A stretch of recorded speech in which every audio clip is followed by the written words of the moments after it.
Welcome to The Patty Show. My name is Patty Setiadi, and in this podcast, we'll explore the crossing point of the three P's: passion, pleasure, and positivity, and how they can lead you to your own personal paradise. We'll chat with inspiring guests, share practical tips, and dive into stories that will empower you to live your best life. Let's get the Patty Party started. Welcome back to the Patty Show. I missed the cue. Thank you, studio audience. Next time I'll get my personal assistant to, get the cue cards. All right. Personal assistant Patty. Next time you got to do your job better. Mm-hmm. It's okay. We're on it's episode. Supposed to be me. I'm actually the personal assistant. We're on episode 53. It's crazy. I'm switching things up. I'm putting the microphone on our little blue ball fun. Exactly. Pleasure. Mm-hmm. Passion, pleasure, positivity. That's what the Patty Show is about. Episode 53, guys. It's a crazy blessing to be here. So grateful. 53. Our theme today is about juicy truths. Yeah, I don't know about and that. Personal paradises. Mm-hmm. Of course, that's a common theme we have in all our episodes. Mm-hmm. Before we continue on this episode, that's coming out in 9/11. You know what I'm saying? Just a moment of silence for respect. the people out there. Respect. Yeah, silence. 9/11. Yes. Okay. Yeah. Sad day, but we're so grateful. We learned a lot from those moments. I think we were very young those times, but just reflecting on it, just grateful for the opportunities now, and grateful for the Patty Show, guys. Yep. Passion, pleasure, positivity. Our previous episode with Andrea, amazing Indonesian filmmaker. She does it all. The short film she had talking about generational trauma, I think really resonated with me personally. Generational trauma is something that I think resonates with all of us personally. A lot of us personally, and of course, my guest today, guys. We have a special guest. The founder of today. Generational Trauma. Well, maybe not the founder. Maybe not the founder. The co-founder. One of the bearers of Generational. Yes, Generational Trauma. He knows it very well. Okay, but it's not always about sadness in his life, but positivity as well. Yeah. He is the Lego-loving lover. Okay. Lover of Asian women. Yeah. Diverse. One Asian woman. One Asian woman and now. Mom, sister, mom, sister, and partner. Yeah. Yes. Amen. One Asian woman now, though. Loyally. Another L right there. Yeah. All the L's he takes in his life, he turns into W's. Yeah. Sometimes he loses on the soccer field. It's okay though. He can still score a goal. It doesn't matter. Exactly. He's a winner on and off the field. He knows how to pump it up any league that he's in, whether it's ivy or oak tree. He likes plants because green is his favorite color. That's why he's holding the green ball. He also loves to sing. He loves to dance. Call him a superstar from Big Time Rush. He's laughing right next to me. He's the one right below me. Yeah. But he's a top, guys. Exactly. Okay? He's a top. He's on top. Triple A. Yeah. Big A himself. Yeah. My brother, Arnold Setiadi. Give it up, everybody. Thanks for coming to the Patty Show. Arigato. Arigato. Hey. Arigato. Thanks for finally being on the Patty Show, in our humble living room. Yes. That was actually off the... Then you didn't even... Okay. See, I told you. Fully improv. Yeah. Fully improv. That's what I do. Shout out to UCB. I'm impressed. UCB. Diversity Scholarship. Shout out to him, man. Thanks for coming again on the Patty Show. You've had some appearances here and there on my special 50th episode. Thanks for bearing with me for that, like almost 2 hours.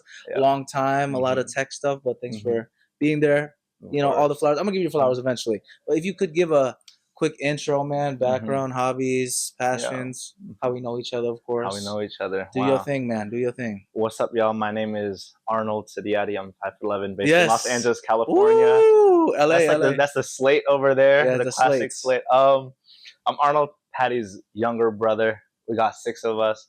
I started off the show as his loyal and trusted executive producer.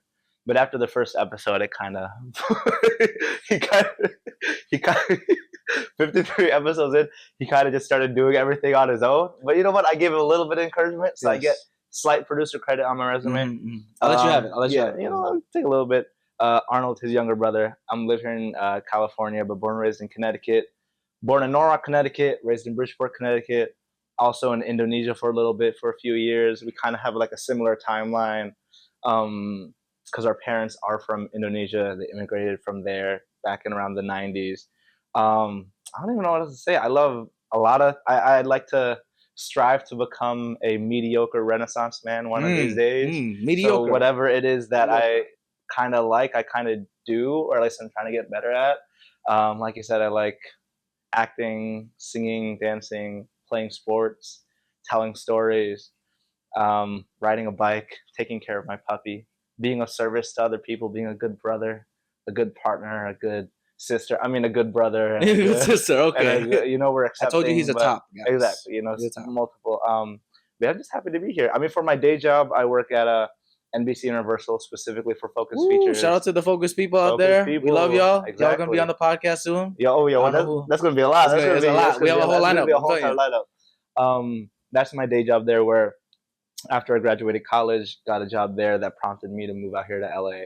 And my job is really just like working on the business and creative side of making movies. I love movies. I love theater. That's what I studied in college, theater and political science, which comes back to our roots of like just doing a lot of like skits growing up and performances, whether there are like Indonesian groups or church groups or family groups. Did it in high school, once again studied it in college. And then I'm still pursuing it as well, like acting, writing, directing, producing, filmmaking, all the ings, while balancing my day job and just trying to, live a healthy and sustainable and passionate and pleasurable and positive lifestyle. Amen to that, man. Thank you, arigato. Woo! Well, here comes, what section we got today?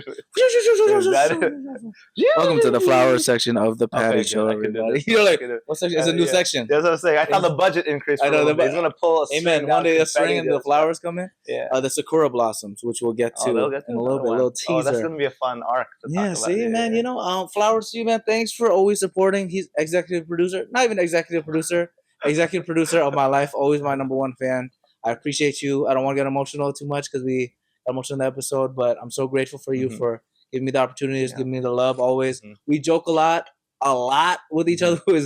Give each other like what is it called, crap, and make stupid jokes talking about our exes and all that silly boy brother sibling stuff. Boy stuff. But in the end of the day, I know you know this. That I love you so much. Yeah, man. So proud of you. So grateful for you. All the stuff that we're doing, it's like crazy actualizing. Because yesterday, for example, I met your friend Joy that you worked on. Joy, yes. Shout out to Joy. Shout out in advance to short film Sesaat Aja or Sesaat Saja. One of them. In which he's, I can't say nothing. I don't want to spoil this. That's not my NDA. You probably cited it. I can't. I don't know if I can spoil, but it's gonna be a good project. Yeah. It's definitely different than a lot of the roles I've done recently. I might have already spoiled it to me. If I said the title of the film, it doesn't matter. It doesn't matter. But she's a rock star. First time I met her in person, bro. And then the praise she had for you, and then everybody else was just like so much, like the good energy, man. It was so easy to connect with everyone because you did such great work, and I'm not just blowing smoke up your booty. You legitimately. I don't mind. He loves that. Up the booty, just like the other episode, exactly. Fire in the butts. Exactly. I don't like booty like that. Yeah. I think that's the next clip that's going to be on Instagram, actually. Because I was looking through Opus Clips. Shout out Opus Clips. Making it easy. Use AI to your advantage. Don't let AI take your jobs, but make AI become yours. Your beep. Exactly. Your assistant. Your assistant. We'll keep it PG. But yeah, man, keep doing your thing. Everyone always has amazing things to say about you. Everyone has a lot of flowers. I mean, people that we worked with that were on the podcast. You got Max, Hansureya's here. Everybody, of course. Cinema Inclusion too. All the homies. There's a lot of people that love you, man. And we're just so grateful to have you on the show finally. Thank you. We're grateful for the journey. We're grateful for the story. That's we're gonna embark today, guys. We have a fun journey today. We're gonna start about. Let's go back. Let's go back to Norwalk, Connecticut. Okay, everybody. Norwalk, Connecticut. Man, second child, Chinese-Indonesian American family. Yes. How did you feel being the second, the second child? Why you gotta emphasize on that? The second child, number 2. Do you have? You know how they have middle child syndrome. Do you think that you developed something called second best syndrome? No matter what, you know what? That's actually quite the common phenomenon that I experienced in my life. Actually, I've been waiting for this exact moment. 24 years into my life to talk about this. I mean, real talk. So, like I mentioned, we grew up in like a really big family.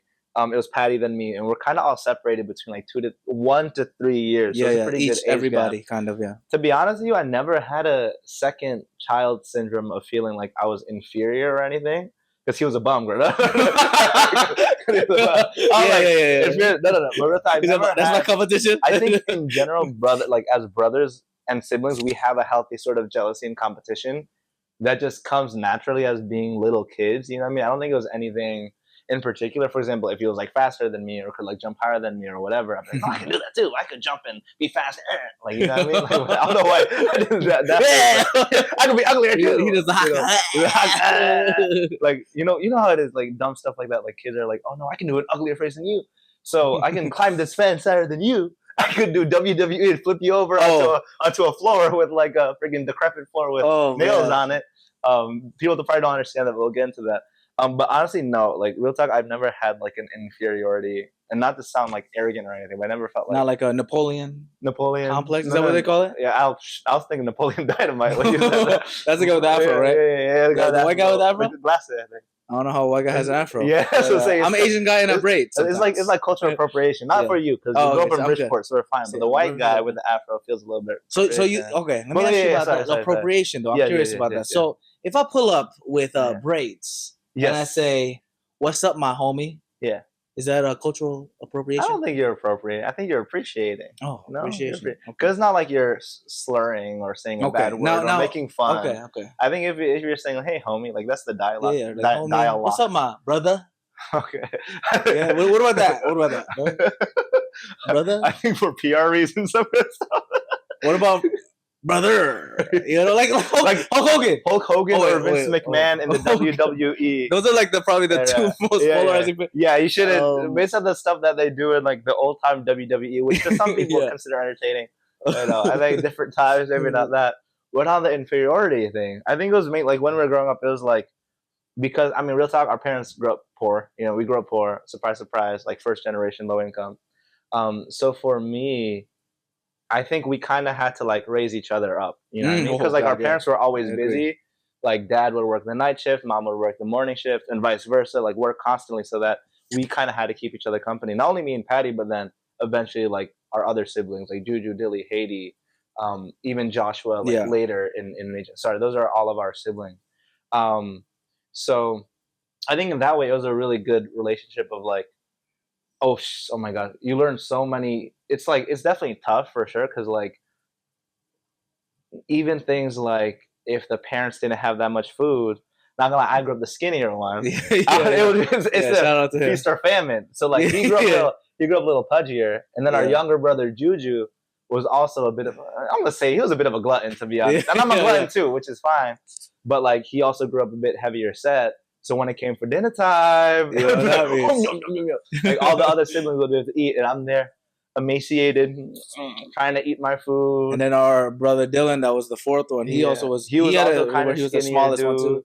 So honestly, like I know this is a bit general, but growing up, I don't think I've ever felt like any toxic, like real time. I've never felt any toxic anything towards my siblings at all. If anything, I love that even though we didn't have that much money or resources, we kind of always like, you know, chopped it up and we just laugh it off at the end of the day and learn from each other and teach each other things. Sometimes a little bit too much. Some stuff that shouldn't be taught from because our parents lacked that not even ability to teach us, but capability, but also literally just time. Yeah. They weren't even there. I wouldn't say it's their fault. Yeah, I do not blame them at all. Multiple hours and on all that stuff. You know, it's. I say maybe capability is the word. No, capacity. Capacity, exactly. Because like capacity. Literally capacity. Yeah, if the like, man, I'm tired already working like all these jobs night and day. Imagine having kids running around that, and then you barely know the language too. You're already stressed. You're trying to teach them this, that. That's also probably why we didn't fully learn Indonesian, like the language, until we moved to Indonesia, because you know they didn't have enough time to really interact with us. We got most of our education and I'm not talking about formal education, but like a lot of our social cues from school. That's why we act certain ways. You know, like I would say I act more urban, if you would call it the quote unquote inner city, interdynamic city. You know, but I mean, you know, and I'm proud of it. You know, I you know how people do that. What is it called? code switching. That's us. That's our life. I mean, I mean, I obviously still do that sometimes for like networking events and stuff like that. Especially like in the office, I'm not as. But at our core, we're still ourselves, though. We're still it's just like, I think it's something we learned from our dad, who like once again assimilated into the culture in America. In order for him to survive being like an immigrant here, he had to learn how to charm other people and learn English. And you learn about American culture and watch all these movies and pop culture and use that in his daily life to be able to survive and thrive in society. So I feel like that's kind of what we did, of like, oh, we get rewarded for being kind and nice and charming. I mean, of course, that's like a cynical way of looking into it. Of course, we're not good just because we feel like, oh, we're going to get a little reward. But I think we would be lying or I would be lying. I don't want to shove words in your mouth. I shove too much stuff in your mouth already. I don't want to shove words in your mouth. Like healthy fruits and vegetables, shove it. This guy doesn't eat fruits and vegetables, guys. He's a meat boy. I'm a meat boy. I love meat. He loves meat in his mouth. But exactly. But it's one of those things where like, you got to do what you got to do to survive, and something we picked up from our dad for sure. Growing up as well, that's a pattern that I noticed. Yeah. No, absolutely. Yeah. I think also just like our surroundings and survival, it's, looking back at it, I'm grateful for it. During it, it was a struggle because I'm sure you remember all the times when the food was a big thing. Obviously, food scarcity. Where like, I remember in Norwalk we had you had to use lunch money actually. Yeah. To pay for the stuff. Thankfully, in Bridgeport, you could get like free breakfast and lunch. So we stocked up. Denzel said, "I love you, Denzel." I always mention Denzel. But we're from around the way. We I'm leaving here with something. Whenever I saw one of my homies like they didn't eat their breakfast, like, nah, I'm good. I'm like, give me that. Sure? Give me that cold waffle. Yeah, I'm gonna eat that, bro. No, but you would usually ask like once or twice. Yeah, like, you asked sure? nice. You asked nice. And they said, yeah, you sure? But after the second, then you take it. And then it would be the nicest whenever it was like those lunch ladies. Mainly like usually Hispanic or like African American. Super sweet. They were like, honey, just get an extra orange juice. Yeah. A little extra chocolate milk. Oh, the chocolate milk was scarce back then in Bridgeport. Yeah, because usually they had the hardest one was the vanilla milk. Oh, vanilla milk. That one was so good. They got the pink and blue and the chocolate brown ones. Yeah, there was like the 2% skim milk. Yeah. Now that's all I drink now, to be honest. But before, man, they had the, what's it called? It was like vanilla. It was so good, man. The flavor, like, the flavor was so good. But you're allergic to a lot of things. I'm allergic to a lot of things. Right. Peanuts, coconuts, eggs for a while, right? Women, tell me about the whole allergy journey. How did it feel like not eating peanuts in your mouth? Oh my gosh, no peanuts in my mouth is a tough one because like, especially now, like I've been doing the past few years, I've been transitioning more into like more bodybuilding, health, like weightlifting stuff. I mean, throughout our lives, I feel like we're pretty athletic, but protein's a big thing, and I hear so many great things about like peanut butter and all this stuff.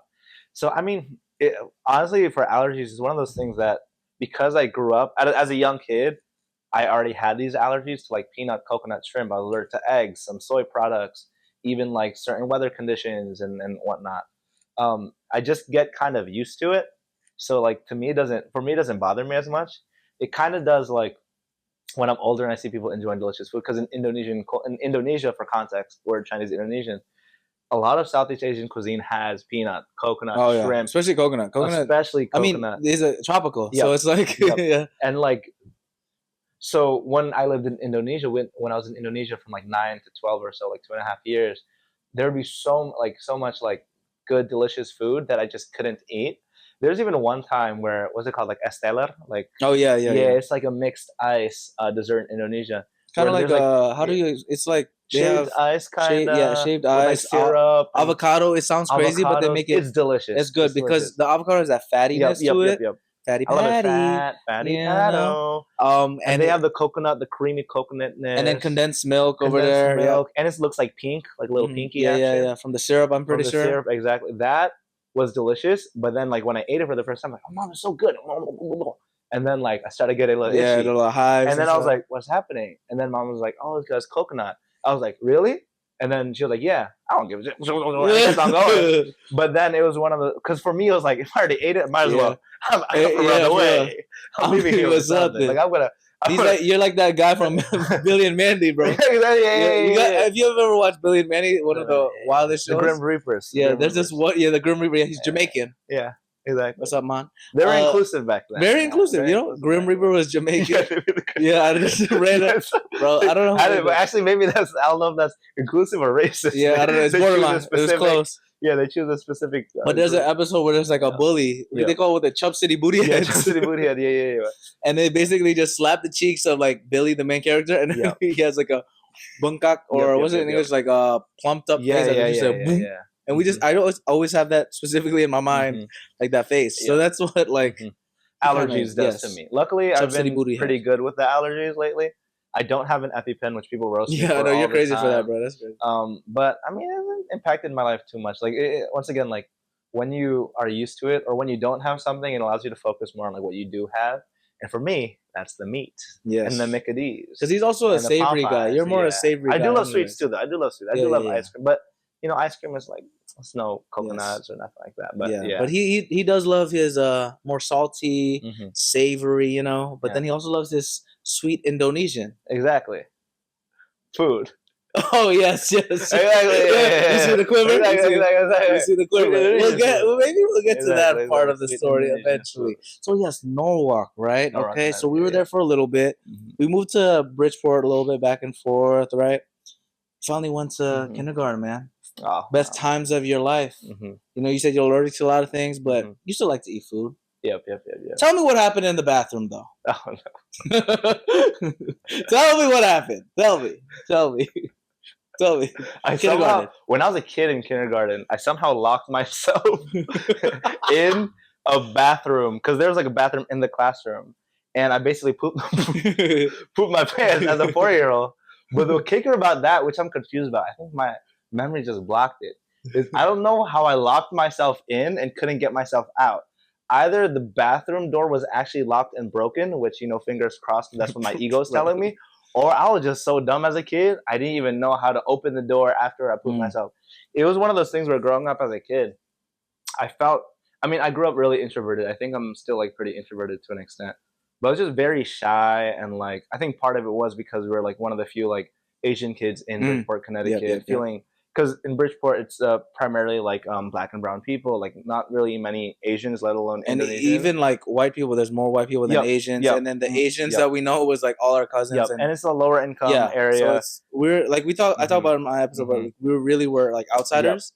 And I don't say that in like an embarrassing way. Maybe back then I was, but now I embrace it. I'm so grateful that it was like we had those moments, because now like we can fit in anywhere now.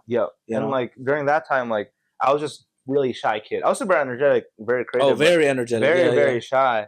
So it was one of those things where whenever I had to like, when I was like constipated, I got to use the bathroom, I was too shy to like tell anybody, tell my teacher. I was literally the kid too shy to raise up my hand, like, hey, can you use the bathroom? Like, you know what I mean? So just like that, the same voice. Just like that. Well, I had like a huge lisp growing up.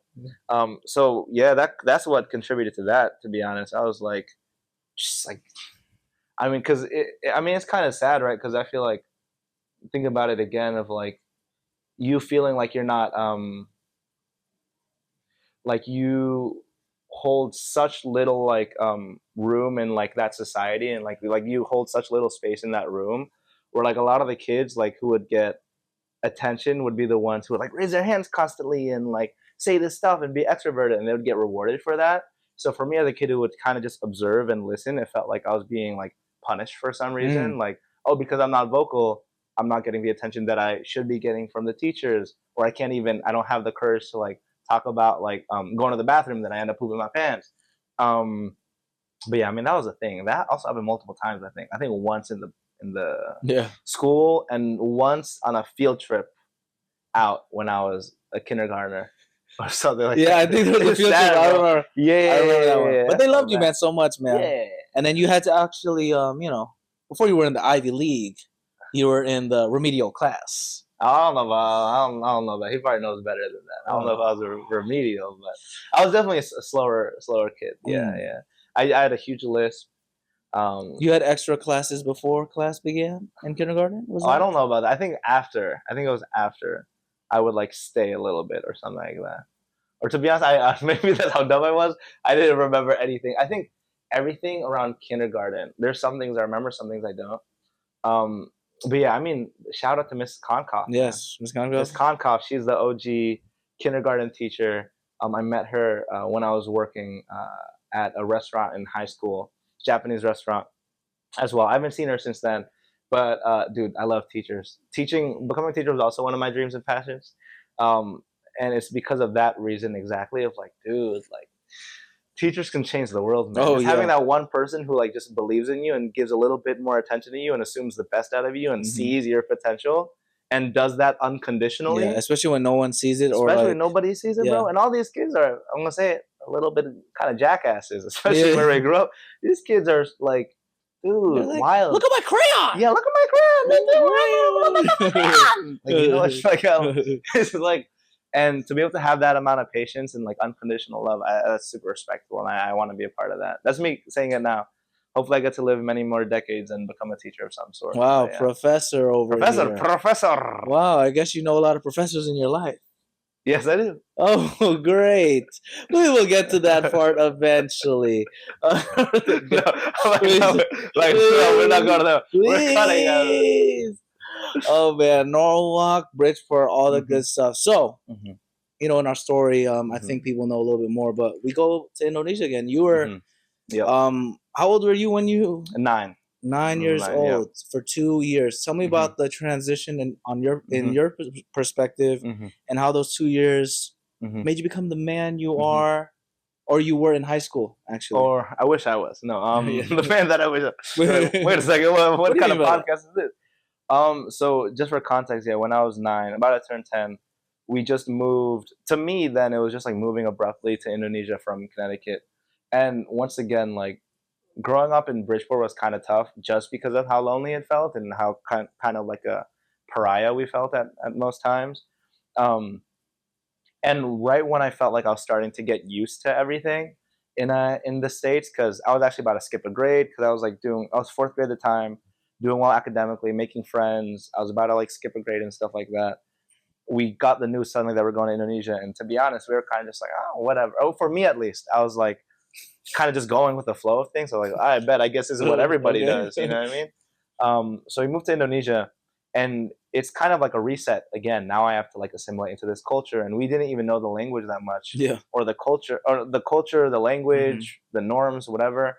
So when I first started school there, dude, it was a lot of, I mean, kids are devious, man. Kids are evil. Like a lot of like, okay, to be honest, like I did get bullied growing up in Connecticut for being like the Asian kid or whatever.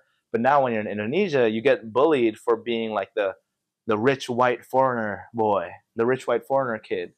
So honestly, it was a lot at first, because I was like, yo, what is happening? Like there's this language, there's, you know, people like constantly bugging me, like, oh, in America, do you guys have this? Oh, blah, blah, blah, blah, making fun of me and stuff. But as with most things, like over time, and luckily I was still very young, so like when you're young, you're kind of like a sponge and you absorb all these things.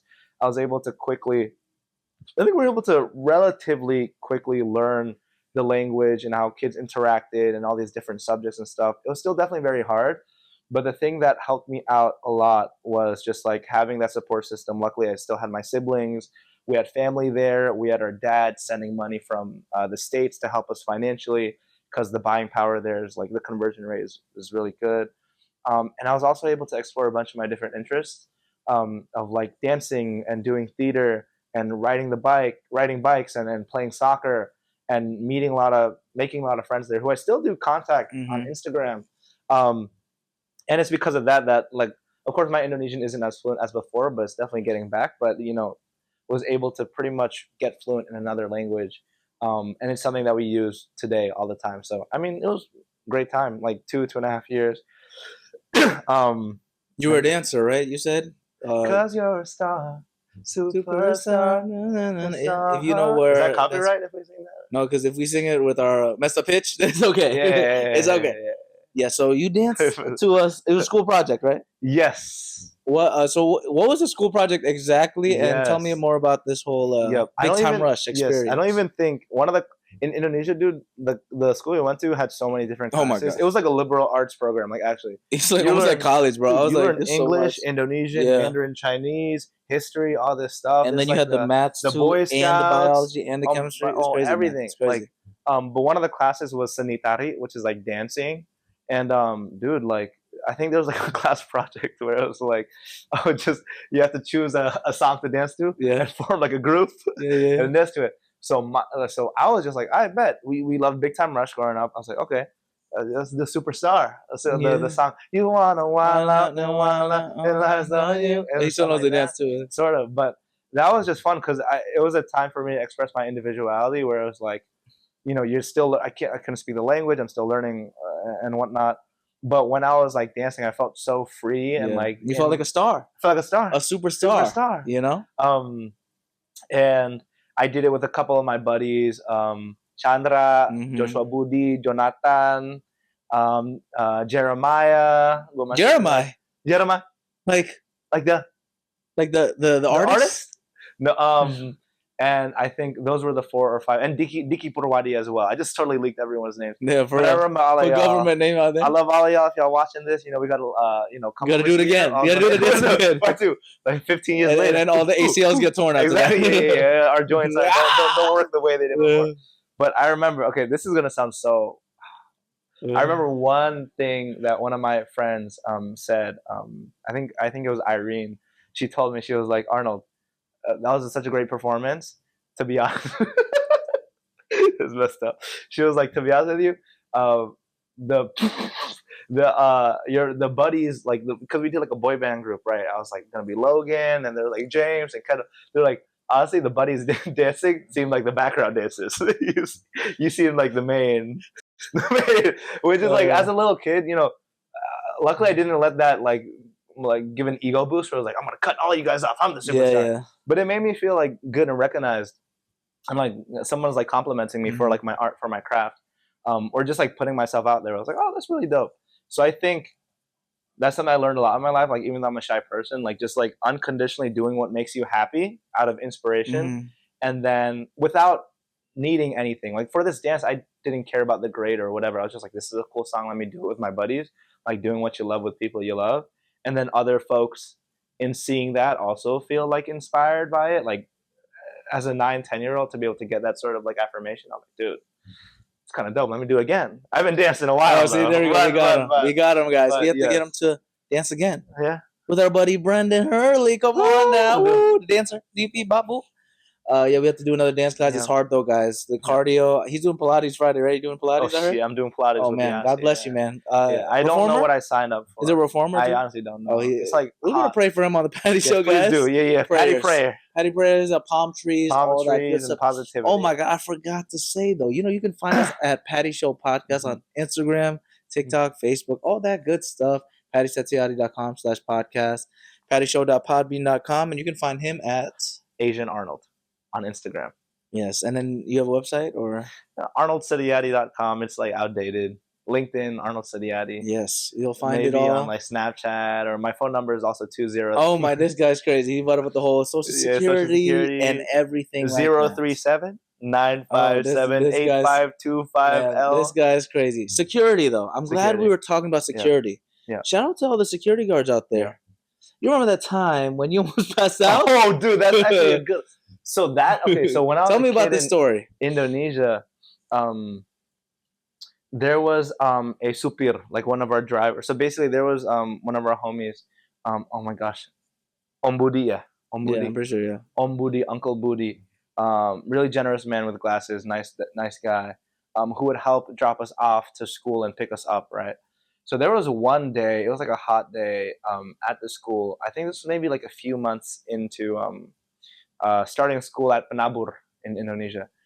I think it was like we were taking an exam or something, and I was like one of the last kids, like, cause you know how it isn't, bro. Something I hate are them kids who, when you're doing a test and you have 60 minutes and they finish after the first 20 minutes, like, teacher, I'm done, and then they go up and then they leave, take their backpack and gone. So I was one of the last kids still doing this exam. Oh, man. So dude, for me, it was just like pressure. It was a hot day, a lot of pressure. I felt like I'm not adjusting to society. Yeah. And before this, you were already excelling, even though you talk about how your kindergarten, your grades weren't there up to par, and you finally got up into like fourth grade. You're doing great, and then coming back to Indonesia, back down to the poopy pants. Yeah, exactly, poopy pants. No, literally, it is.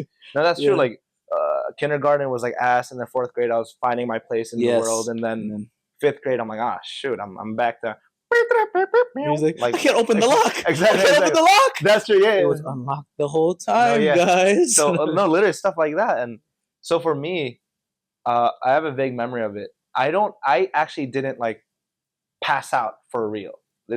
It was just like super overwhelmed. I literally just gave up at that point. I was just like, I think it's better if like someone just takes me and moves me around. He's just like a doll. Do anything you want to me.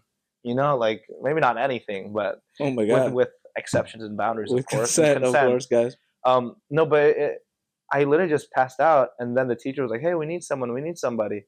And then luckily, Ombudi came up and literally lifted me up, like a doll, like this, and dragged me down to the first floor. Went to the car, and I mean, and after that, I think they took me to like the ER or something, the equivalent. And I went to the I was lying down, and I remember my mom was there, and then my mom was like, "Oh, dia pingsan." Pingsan means like passed out. And then the doctor was like, "No, he seems all right." But what it appears is like an extreme amount of stress this kid is going through. So was it a panic attack then, or I think like a light panic attack of some sort. But I don't want to belittle anyone who's actually had like very serious, you know. And of course, not to compare people's experiences. But now that I reflect on it, I think that's something that like I've experienced a lot in my life. Not getting passed out and hoping an booty would lift me up like the little princess I am and go around and transport princess me. Treatment right here. But just like in life, like you can get overwhelmed a lot and want to feel like giving up. And even as a kid, to be able to get that amount of pressure, but then understanding that at the end of the day, like there were still people who backed me up, literally like Ombudi and my mom, and even the doctor was like, "Hey man, don't worry, Indonesia's not that hard. I'm sure you'll be able to pick it up." Yeah, and your brother, of course, you know he cares about you. Oh yeah. I forgot about it. Older brother, and he would help me out. Exactly, he could also help me out too. Yes.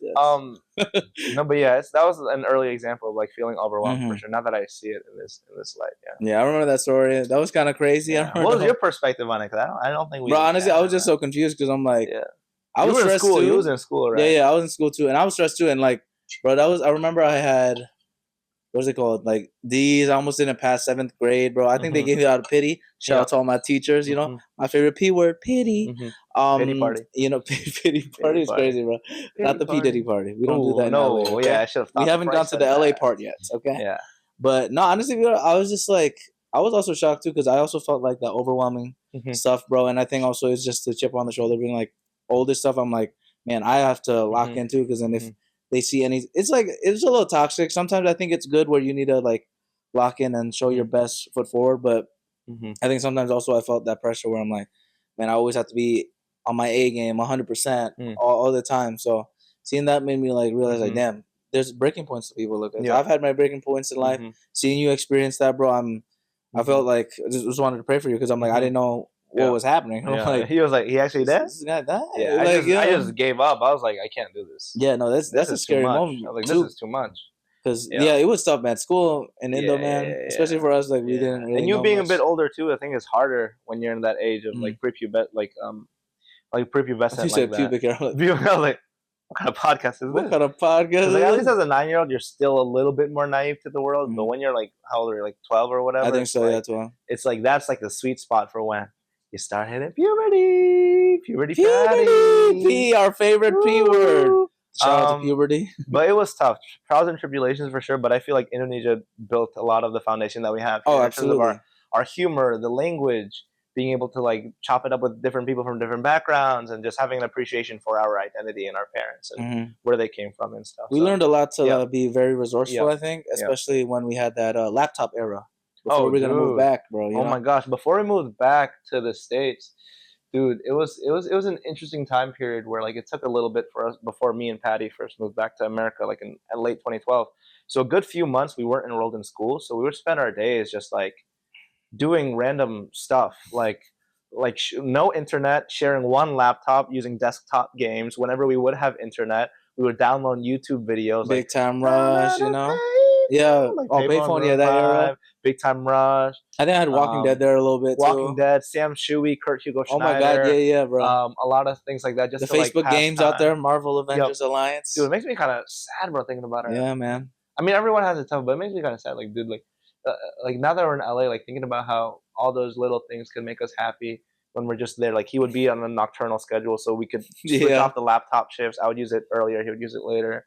And I would also like bike around town and, you know, be like a kampung boy, like a village boy, and do stuff. But I mean, it was a good enough transition before the States, though. You know what I mean? Because like we still at least had housing and like family and had each other and stuff. So it was interesting. I think the family was also impactful. Like when we moved back, we got to see a lot of family we've never met before, family that we've seen before in the States, and then see them in a different light in Indonesia. Did you have any fun experiences with family members in Indonesia that you wanted to highlight during your time? Dude, that's such a while ago, honestly. Oh my gosh. I remember when we first went there, it was with everyone. I don't know if I can say specific names. When we first got there in like Manado even, it was like Luana, Jeannie, Timothy, everybody. We were like swimming in this hotel resort, like playing card games. Like it was such a warm welcome to that sort of like, because okay, the thing that I appreciate so much about being young and like, dude, oh my God, especially in Indonesia, I think, is that young Indonesian kids for the most part are very, very like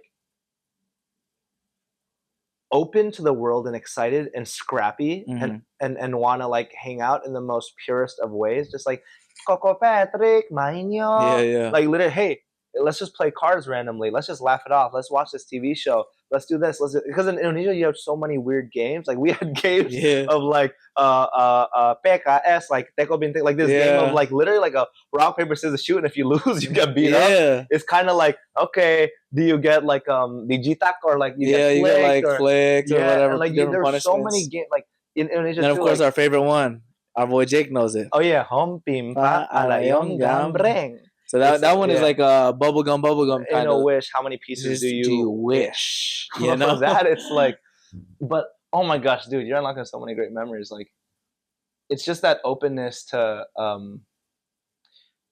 I think part of it too was like this was before the social media era, so a lot of kids were so open to just like once again like biking around and playing paper soccer, where we get little pieces of paper and we make like a soccer team where you get like a little. Paper ball. And it's like basically soccer on the table. We did this with friends. Watching anime. Oh my gosh, so many great field trips that happened when I was in Banabur of like, dude, reading manga and like, cause I love my Asian culture a lot. So he does the anime and the Pokemon. I love Pokemon. Oh my God, so just being able even to the soundtrack.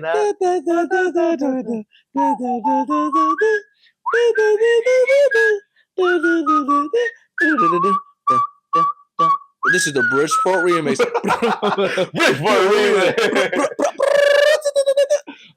We love you, Bridgeport.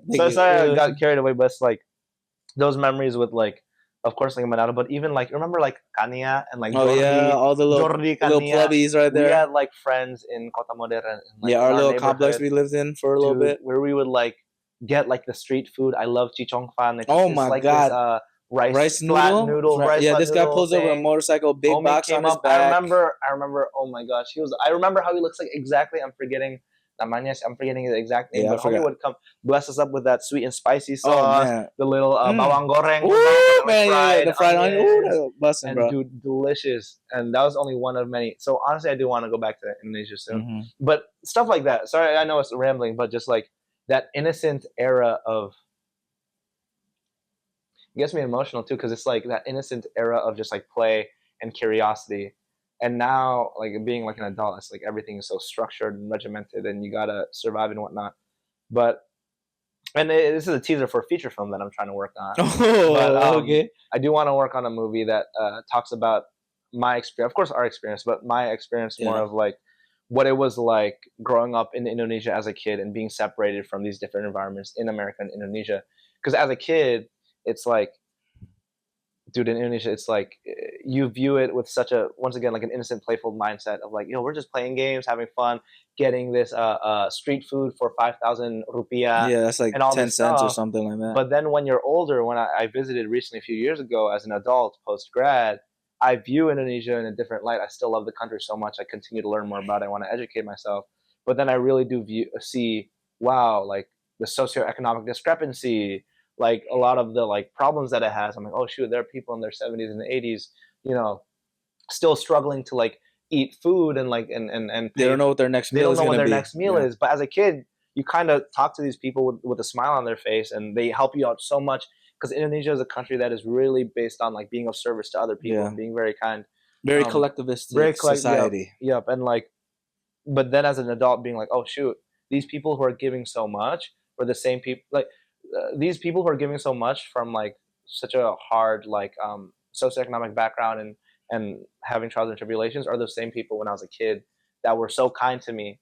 And I didn't know that I was able to like go to America and like, you know, have these opportunities to go to college and whatnot, while they have to like stay there. And once again, not to be the American guy who's like, oh, America is better, in Indonesia we have, you know, like, oh, I feel so bad that I have to stay there. At the end, it's all about perspective and like counting your blessings. But I think it does give more like I said, like point of view of like how people's lives and circumstances are different.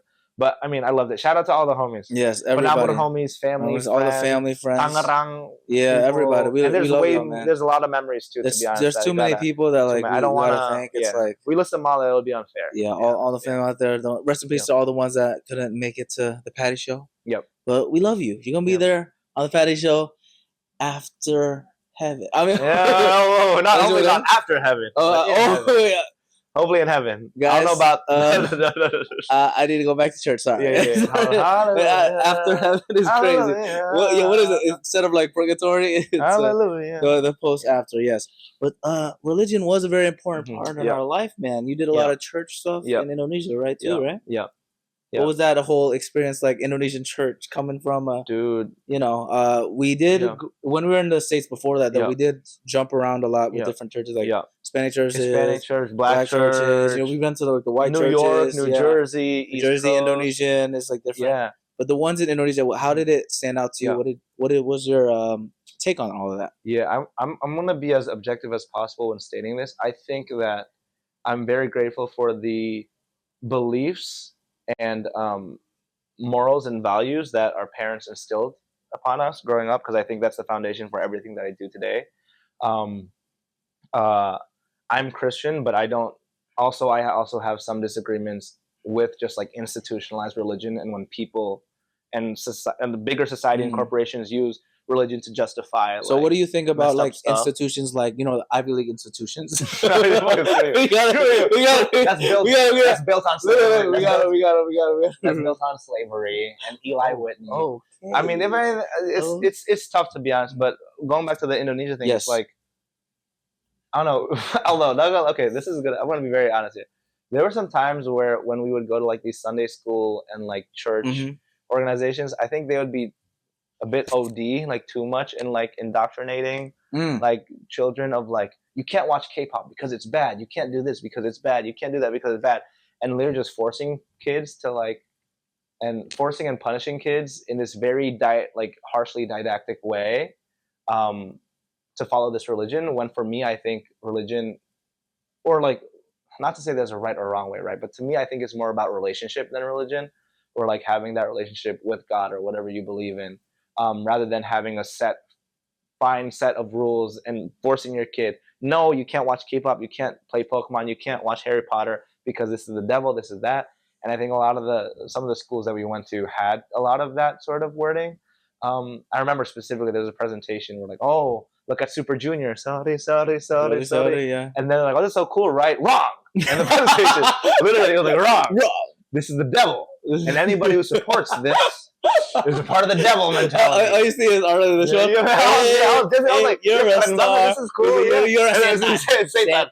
So I think that's sort of extreme, like I like sort of perspective on it. I didn't really mess with, to be honest. It usually call like the jebak, so you gotcha moment. You gotcha. And so for me, like, you know, for me personally, like I you know, once again, like I love the values and the belief system behind it, but I disagree with when people, you know, try to like force it down your throat, or try to cherry pick and use it to justify their own personal agenda. I personally disagree with that. So I mean, I did love it though, because it gave me like a good foundation. Yeah. Dude, oh my gosh, I remember there's this one guy at church camp I met. I hope I can meet him one day. I vividly remember this. And honestly, I'm going to probably write this in my journal ASAP for my short film. I think feature film. You're very welcome. Executive producer over here. And honestly, I think I actually free wrote this a little bit, where the kid, I was at this church camp. This was like an additional church camp. I think I don't know if it was paid for or whatever.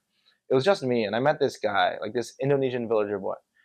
He was there too. And then towards the end of the service, he was like, "Hey, how are you getting back home?" I was like, "Oh yeah, my mom's gonna pick me up." And then he was like, "Oh, in a car?" I was like, "Yeah, in a car." And he was like, "Oh, you have a car?"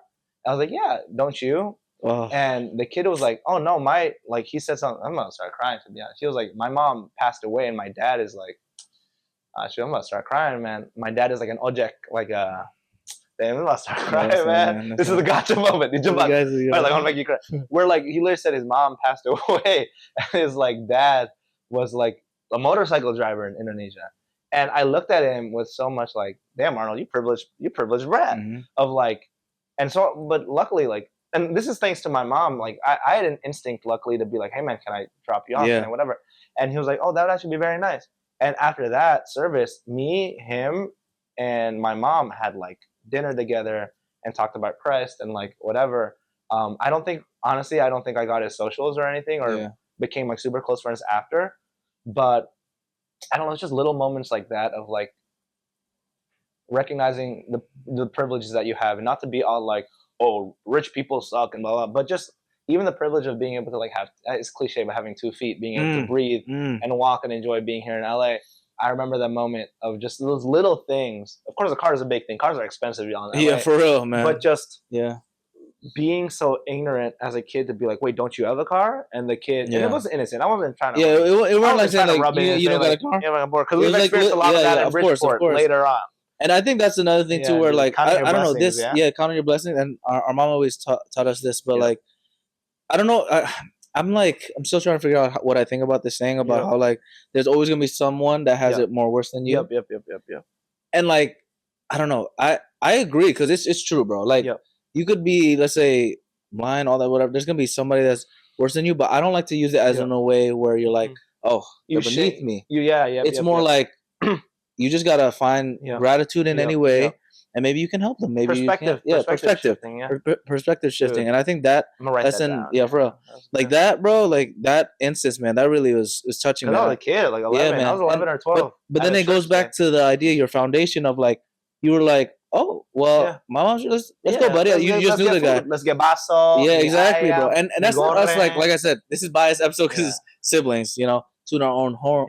But I think I'm so grateful God gave us the opportunities, like all the struggle that we've seen. Like I said, thankfully we never had the point where we had to maybe like be like his scenario. Like thank God our parents are still both alive. All that stuff. Yeah. We have like a roof over our head even when we were poor and everything like that. Maybe we did share a room together, all that stuff. But at least we were together. Yeah. We're in a room. Yeah. Like I mentioned with the whole other saying where it's like it could always be worse. But it was like your perspective and your wisdom at a young age to realize, hey man, I have plenty to share still. Yeah. Yeah. You can always share whenever you can. Yeah. And obviously, depending on circumstance, sometimes you can't give $1 million out there if you don't have $1 million. There's a couple people. I hope so. I hope I know. Yeah. For real.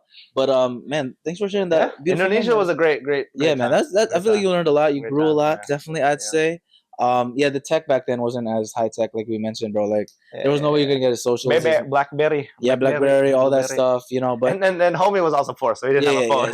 For real. We love you, brother. Hopefully one day we'll meet you one day. If he didn't have a car, I'm not gonna be like, you have a phone too. Yeah, for real. That would be like, and you don't have a phone? He's like, you don't have a phone too? Come on. You're poor. Like first your parents.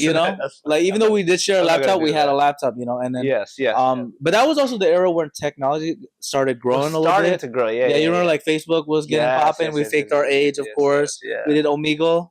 Shout out to Omegle. Dude, Omegle? Y'all got Omegle stories. Some of the stuff. We used to do that with our rest in peace, Opa Denny, man. Our grandpa Denny, man. We used to do the Omegle. That was actually, I don't know if we could say it, but basically, basically, he's such a kind guy where he would want to talk with strangers. I was like, Omegle, you get paired up with a random stranger. He'd be like, hello, my friend. Like, hello, apa kabar, my friend? And it's some like random white girl, like, hey. But sometimes you would skip and someone would flash like that.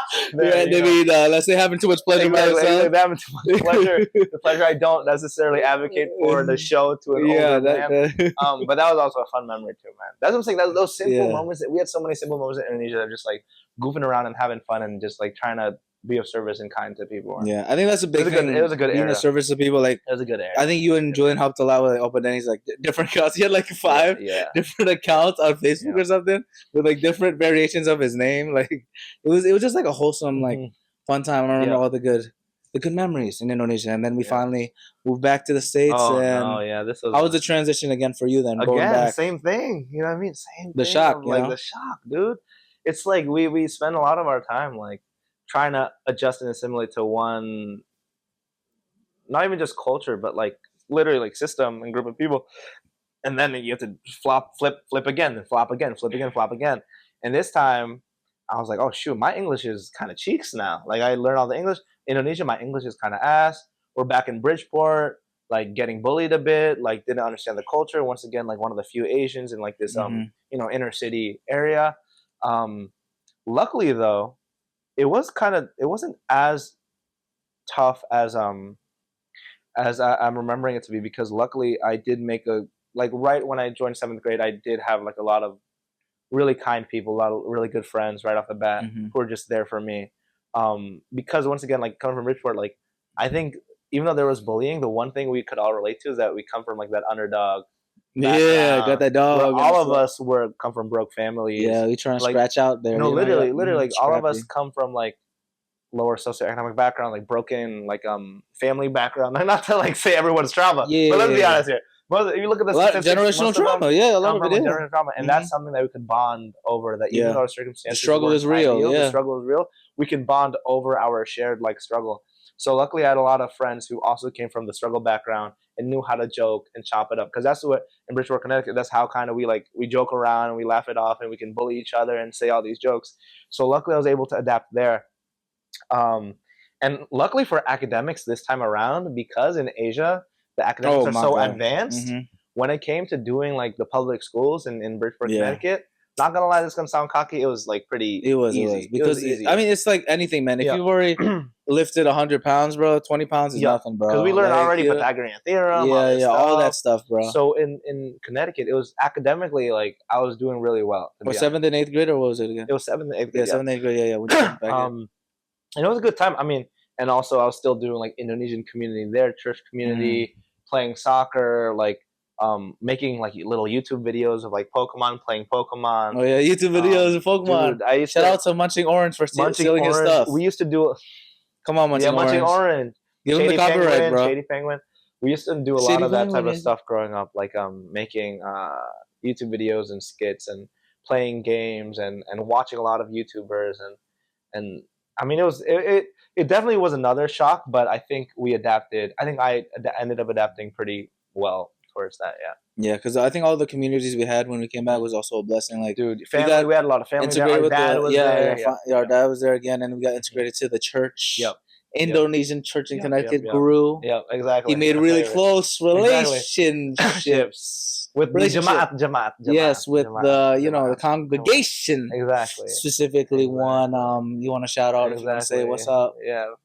Congregations, exactly. Wow, he doesn't want to shout out. That's crazy. Exactly. You know who you are. Appreciate you and the family. We appreciate you and everyone in the family. Yes, and the family. Yeah. You know who you are. The are. Indonesian church. Yes, of course. He grew a lot. Exactly.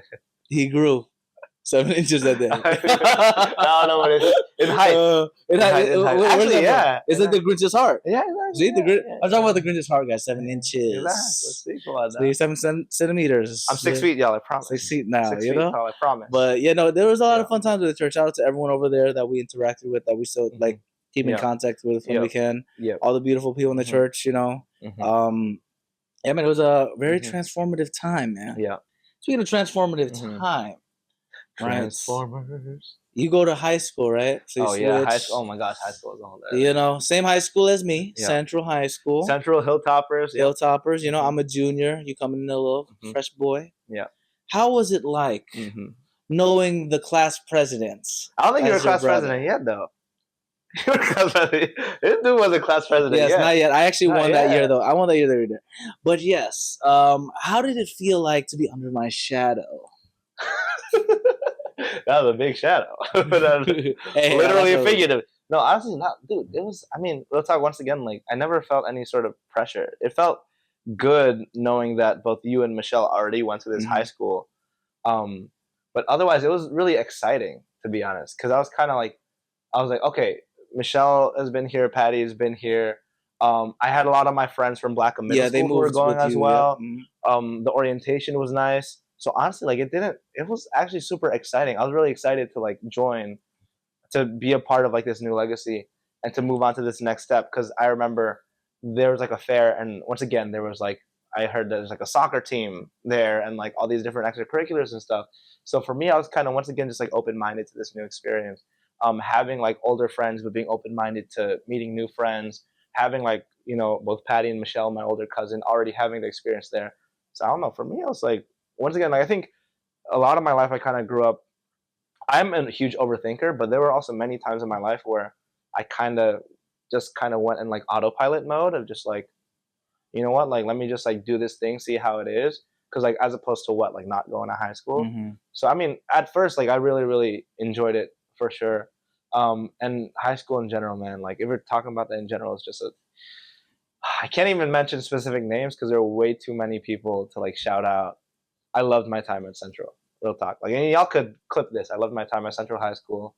I don't want to be insensitive to people who maybe not didn't have a great time in high school, but for me personally, like once again, it was that sort of that camaraderie that I had of like the teachers were great, the students were great, all the extracurriculars were great, the sports, coming of age, all of like my friends and best friends, and doing all these different things. There's just so much to talk about, honestly, that like I think I also grew so much, not only on an academic level, but just like as a person and learning how to like talk to people and work together and cultivating my interests and passions and stuff.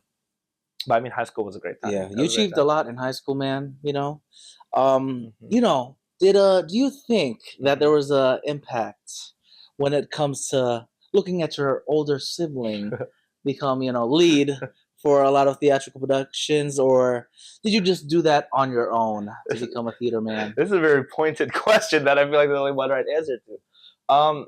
To be honest, I think real talk. I think we all had like a passion for like storytelling. Now that I think about it, like when we were kids, like from what I remember too, like you know those scouting things that the moms were like, "Hey, your kid is handsome. I'll make him a star." I remember, I remember I did. Maybe you did as well, or it was like a wee thing. We got like scammed Yes, we got scammed, into both of us. doing I like have the this photo headshot shoot still. of be like, "You'll be on Disney Channel," Yeah. and we did like headshots. And we can make your kid a star. So as a kid, I kind of always personally really loved like entertainment and stuff, and like watching movies and anime. And once again, making these little skits that we still have with our cousins when I was like A lot 7, of 8 them, yeah. years old. We kind of all grew up in that environment of like entertaining and performing.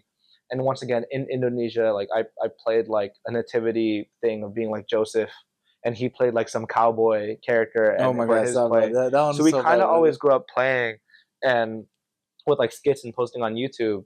So for me, honestly, like I mean, when he did the plays, that was great. I was like, oh, this is really dope. But I didn't think much about it for me personally, to be honest. I was kind of like, this is a really dope, cool thing that he's doing all these plays, lead. This is awesome. But honestly, when I started, we didn't have that. So I couldn't even have an option of like, oh, I can't even do that theater club anyways, because the black box program was like gone. Um, so I kind of had to adapt and do my other stuff of like, you know, performing through the church and Indonesian groups and recording YouTube videos. But then my junior year, shout out to the Central players, I'll say that. Um, the black box reopened, and then I was like, okay, this is time to continue the legacy, to like try this out.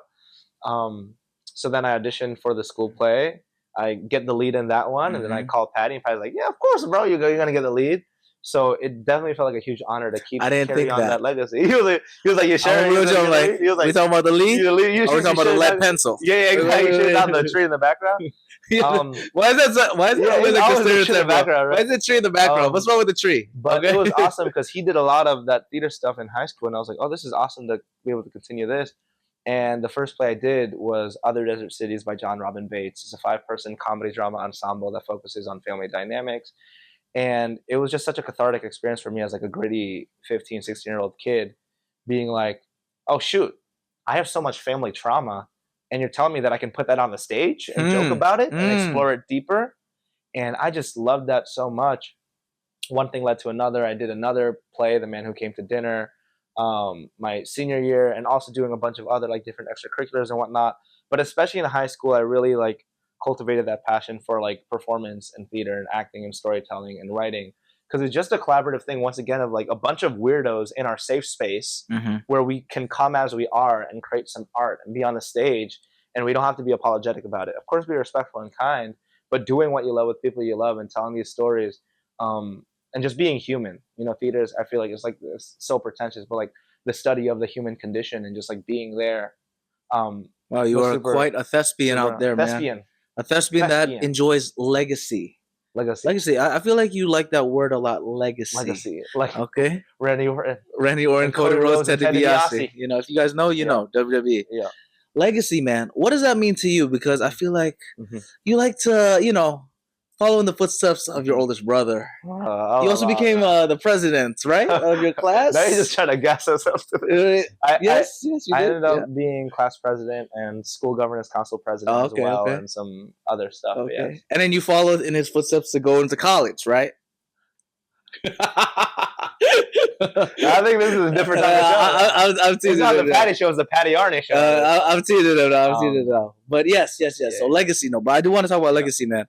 Because what do you think legacy has as an impact for your life personally? Is it just something you say? Is it something you truly believe in? Is it something you're scared of? What does it mean to you? I think of WWE when I think of the word legacy. Here you go. See? You know, it's just one. No, honestly, to be honest, I don't think too much about it. This is gonna sound so chuggy and cliche. I think like, I guess in terms of, I've never had that like stereotypical like sort of like East Asian, not to belittle like that ideology of like, oh, don't dishonor your family legacy. Honestly, I don't think I've ever had that of like dishonoring our Setiadi name or our mom's name or our dad's name. I think it was kind of just one of those things of like being grateful for what they have done and doing the best given the resources that you have. I think one thing I think a lot about in terms of legacy is like, okay, we grew up with not much and we did our best and we're kind of like, you know, getting up there in society or whatever that means, like just trying our best. But now that hopefully when I have kids in the future, are they going to grow up rich and privileged and like brats and not be grateful for like the sacrifices that I've made and, you know, we've made and my dad has made and, you know, not be kind and of service to other people? I guess the way I see it is like, I just hope that these foundational values that we have of just being kind people and being of service to other people can get passed down generation to generation. But beyond that, honestly, I'm like, dude, we're all going to die anyways. It doesn't matter if like the person 5 generations after me, like, is this super successful person. Because once again, success is also subjective. And like, of course, in terms of dreams and passions, like we do love this storytelling thing. And I do want to become a successful filmmaker and actor. But the more I think about it, I'm like, dude, fame is like, we always hear about celebrities talk about fame. They're like, oh, this is ass. This is horrible. I wish I had the privacy. I wish I had the time to myself. And I'm like, I don't even know if I even want that. I don't think I want that. If I don't want that, do I even want my kids and you know, kids to want that? I think as long as we're just like being true to ourselves, and once again, I keep on saying this, but loving other people and using your talents for good to be of service to other people, I think that's all I really care about at this point. In terms of legacy. It looks like you don't really care about legacy. Trying to live your best life, inspire people, and that's what brought you to the best institution on the planet, right? Yale University. Oh no. How did you get there if you didn't really care about legacy? Because isn't Yale all about legacy? We're back about legacy right now. We have to take a little break. You know, 9-to-5 jobs. Exactly, busy out busy here all the time. Legacy, okay? So we were talking about legacy and how like you just want to, you know, live your best life, not worry about it too much. But legacy follows you, man. You go to one of the most prestigious schools, institutions that has legacy in its name, essentially. That's what the L in Yale stands for. Exactly. Yellow, Arnold, legacy, everything. L legacy. Yeah, exactly. Legacy. Yeah, exactly. Why did you pick Yale then? Was it vain? Was it because of a previous lover? Or was it because of a favorite color? Because green is my favorite color. Please get it correct. It's not blue. Green. It's not blue. But there's green on this thing. It's not blue, okay? If blue is my favorite color, then it would be my number one reason. I would have chosen Duke. Gotcha. Dude, honestly, I think as a kid, like it really is. as definitely some ego of like, I mean, not even because. So for context, when I was my sophomore year, I'll shout out Mr. Gillette, the homie. Oh my gosh, history teacher, the best guy ever. I hope you're doing well, man.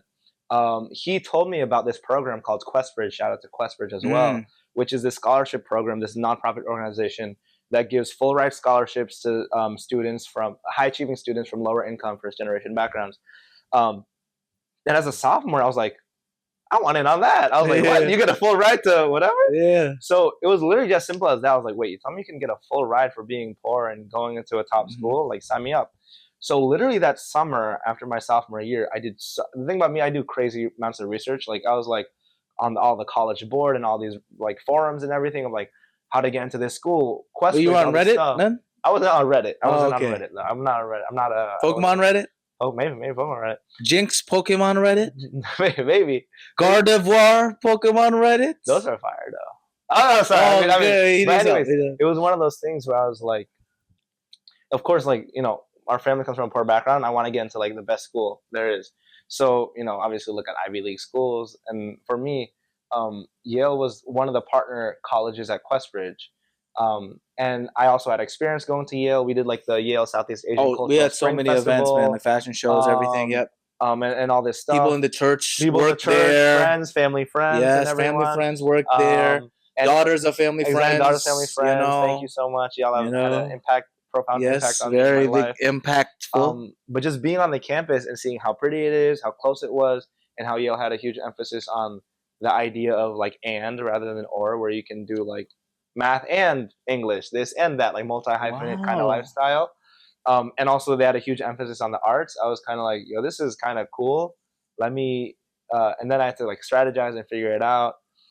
So ultimately I was like, okay, applying to Yale early, or the single choice early action program, and applying to QuestBridge separately to just get that as an award and under my belt would be the best strategy for me personally. Because Yale is like my number one school because of the reasons that I stated.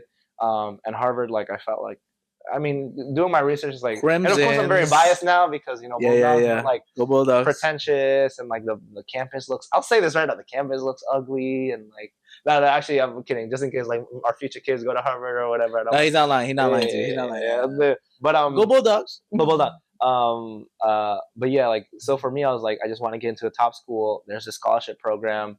I know Yale. It's a beautiful campus that has, you know, alumni and like, apparently the culture is also really good. Let me give it a shot. So that was my main motivation for applying to it.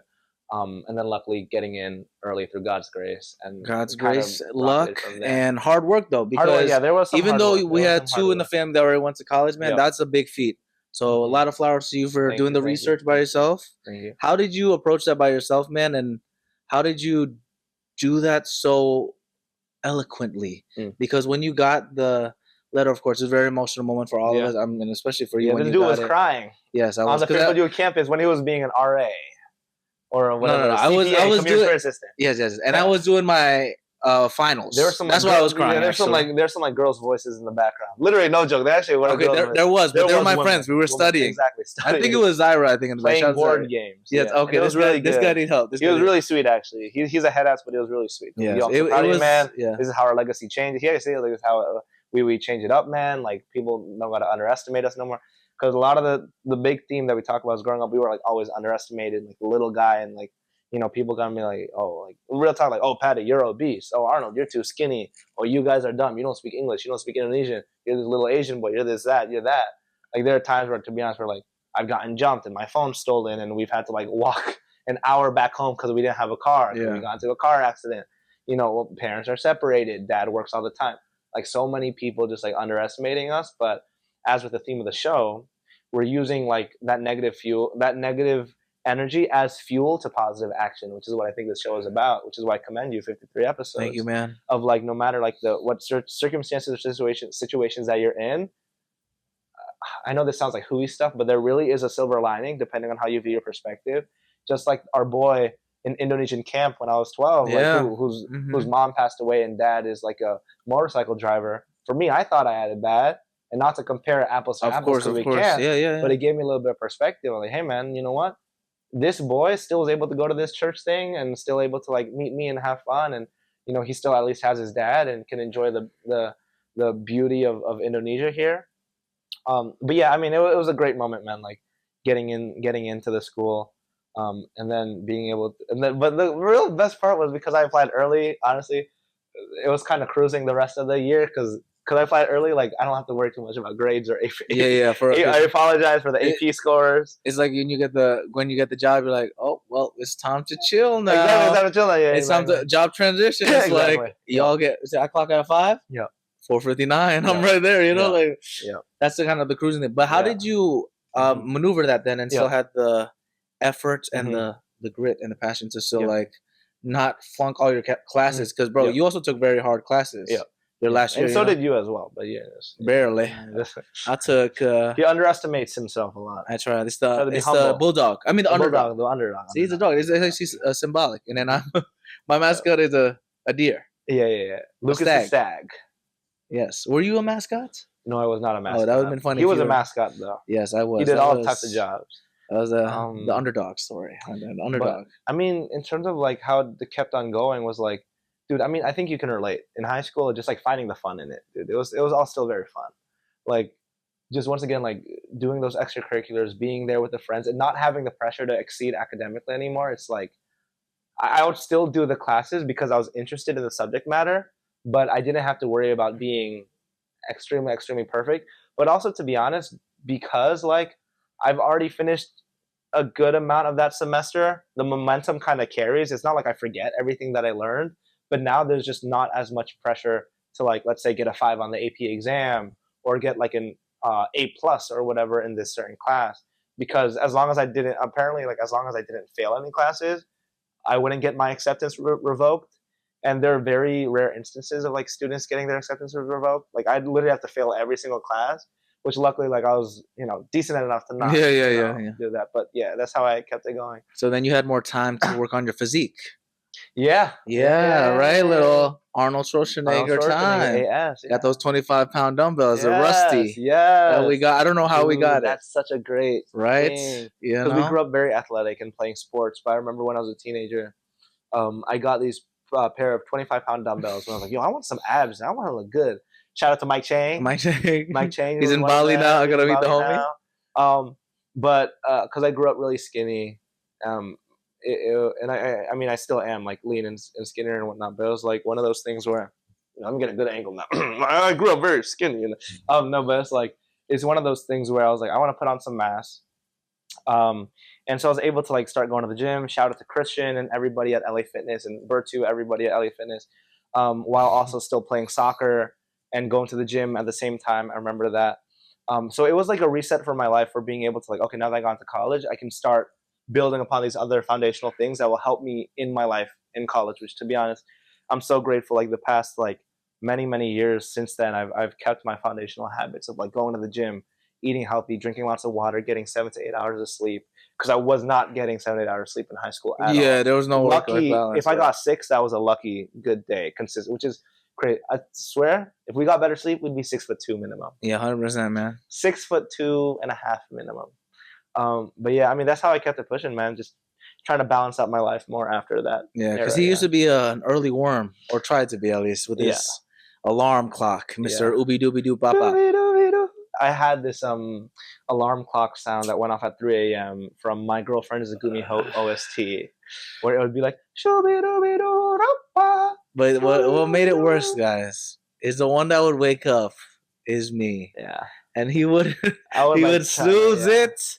Yeah. And then you end up waking up like earlier still. Yeah. But it was such a weird thing. The reason why I set up an alarm in high school at 3 a.m. was because it felt like it was the only time I had control over my life. And that sounds so messed up, but like, because since we had to wake up so early at 6 a.m. and it would be so stressful doing homework the night before, having that alarm at 3 a.m. was kind of like, okay, Arnold, at 3 a.m. you can wake up and you don't have to stress out about going to school. You still have 3 hours. So it'd be kind of like a fake alarm, like 3 a.m. Oh, and then like, oh, don't worry, I still have 3 hours to myself that I can control in this time. Because if it was just 6, I'd have to immediately spring out of bed. But if it's 3, I could make him suffer a little bit. and then go back into bed a little bit, and then wake up at 6 again. Well, I'm glad you mentioned that taking control of your time, because that's what the 5 a.m. Fun Fitness Club is about. Yeah. You know, I train people at 5 a.m., y'all. I think it's a really big game changer. I don't think everyone can do it, like waking up early at like 4:15 or 3 a.m. or whatever, all that stuff. But if you're a busy professional out there, you know, if you're doing stuff in tech, entertainment, there's not enough hours in the day sometimes, it feels like. So I feel like you have to just get those hours back by sleeping a little early, waking up at 5, waking up at 4, get your fitness in. I feel like it's a good way to start the day. This is just me promoting my personal training and all that stuff. Personal training. So you can find me at Patty Setiadi Fitness, 5 a.m. Fun Fitness Club. You know how we do. We have fun time, giggle, while we get abs. And at 5 a.m., I'll personally be there to a cappella sing My Girlfriend's a Gumiho OST. Please don't. Because that trauma, bro. That'll scare away your clients. Bro, that'll scare you away. That'll scare me. I'm like, I remember so I was like, Arnold. And he was laying down on the cheetah sheet prints. Yeah, cheetah prints. And I just want to go tiger mode on him. Yeah. And I'm like, bro, Tiger Kung Fu. You turn this off? And he just like sleeping, cuddling with our dad. Yeah. Cuddling, a little too much fun. Yeah. Cuddling together. Yeah. So then I just end up going to the living room. But that's a story for another time. Yeah. But yeah, so Yale, right? Your Yale life, man. How did it feel like being there for 4 years of your life? During a pandemic, you met your lovely, beautiful Bubby lover.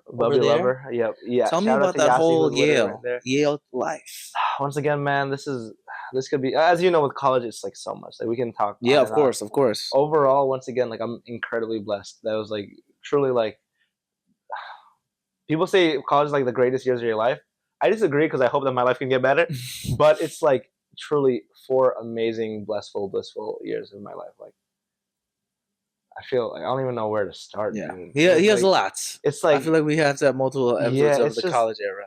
I mean, I studied theater and poli-sci. I did a lot of extracurriculars. What is poli-sci? Political science. Which is the fake major to get employed somewhat. Somehow. Chill, bro. I did communication. That's the real one right there. I love my communication. the triple threat of unemployment. We love you guys. But it was such a great time because like.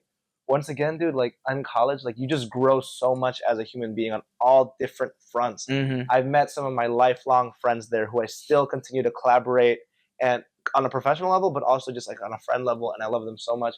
People come from so many different backgrounds from all over the world, all over the United States. And I made so many friends from different groups, my residential college Pearson, theater, poli-sci, the different dance clubs, theater clubs, all these different programs. And oh my gosh, like I don't even know where to start. I mean, of course, number one, like, you know, that's where I met my sugar honey bunny lovely bubbly pie.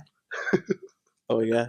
Yes. He was like, we're good to Yasi. Like we were in Pearson College together, the same residential college, developed the relationship there, and we've been together. So you guys were friends first originally? Exactly. Friends first. So I heard something about how like she saw you in the shower before that? She met me. The first time you met? Yeah, first time we met. Like face to face. I was in the bathroom because we shared a bathroom together. What? And how does that work in Yale? This is a prestigious institution. It's co-ed dorming. And then I think I came in. She was brushing her teeth, and then she was like leaving to something. I was like, "Hey, oh my gosh, nice to meet you. I'm Arnold." And she was like, "I know you are. Your name is Arnold Setiadi, right? From Bridgeport, Connecticut. I saw you across the hall. Your name is Arnold. Anyways, enough of the greetings. I have a directed studies appointment to go to. Have a great day, and I shall see you later." And she left. I was like, damn, okay. She was the only person who introduced herself to me that way. Everyone else was so kind and humble and whatever. Not say she wasn't kind, but it was very terse, you know. Second time I met her, I came out of the shower, and I was a little shirtless, actually. Well, let's just say I was already going to the gym. And so the 25-pound dumbbell. 25-pound dumbbell. It's working. Yeah. And I wasn't doing anything malicious. I was literally just showering, and then the towel over the waist. She came in, and she entered in. She was like, "Ah!" And then like, "I'm sorry." And then like I was like, "No, it's chill, it's fine." And she was a little bit. She will say otherwise, but she was a little bit flustered, buster. And then you were like, "It's okay, I have a girlfriend already. Hey, chill, right?" I was dating someone at that time. So it was I was like, you didn't think anything of it. I didn't think anything of it. I didn't think of different story. People was single now. But after we broke up, that's when the relationship started to develop, blossom. And literally, my dad predicted, "Hey, Arnold, you and Yasi are gonna start dating."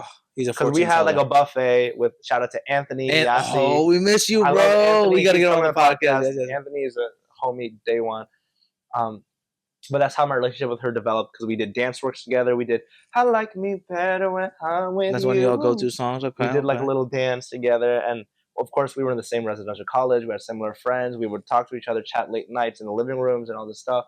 And on Spring Fling of April Oh, 28th, 2019, technically the okay. 29th at 3 a.m. is when we confessed our love to each other. And then we became butterflies and flew up into the Wow. sky. 3 a.m. is your Um, favorite number. exactly. Favorite time. Yep. You became a gumiho. Exactly. Exactly. Yeah. You Exactly. predicted that you're gonna fall in love Exactly. at 3 a.m. But that is How come like, I didn't fall in love at 3 a.m.? yeah. Actually, I was doing it for you those many times. I was trying to get you your own gumiho. Hey man, I've fallen in love at 3 a.m. multiple times. Yeah. But falling out of love at 3:50. That's That's the story. That's another podcast. But I love that episode. of course, Yassi's like weren't like the number one thing that happened out of Yale, but also like there are so many other great friends and people and experiences and learning experiences. Yeah, man. You It survived was a great time. man. College was great. College was great. College, man, as a first-gen students, you know, during COVID too and everything, and then dealing with the whole, what is it called? Unemployment process a little bit. Oh my God. Yeah. But then you had the beautiful opportunity of sunny valleys on the west. Yep. Or you also had that option to become a paralegal of sorts in Rhode Island. Oh no! Take a look at this guy. Tell them that story, my man. Dude, after applying so when I graduated, I was like, oh shoot, I don't got a job, and it was just like I was applying to so many things, hundreds of rejections, not hearing back, and the jobs I would apply to would either be more theater related or poli sci related, like something research related or entertainment related. Cause I was like, I want a job in something I'm interested in, you know. I didn't hear back from anything. Luckily, I was still working a research job at Yale during this time. Shout out to Professor Sarah Bush. She's a homie. George Bush's daughter? Exactly. And then around September, a few months into applying, I started getting offers to stuff. Like it was like Brown University School of Medicine, helping with like the COVID stuff there, paralegal things, some entertainment jobs, working at UTA's agent program, a lot of these different offers. But then I hear back from NBCU to work as a strategy and research coordinator over there. And I did many interviews, and luckily I got the job. And once again, I said this at the beginning, but it's kind of working on the business and creative sides of film, kind of like a consultant, but for like the production and marketing of our movies. And I got that job, and I was like, hey man, let's just take it. It led me to move out to LA, where I can, do that job, but also separately pursue my other creative passions of acting and writing and directing and producing. And it's just been absolutely amazing.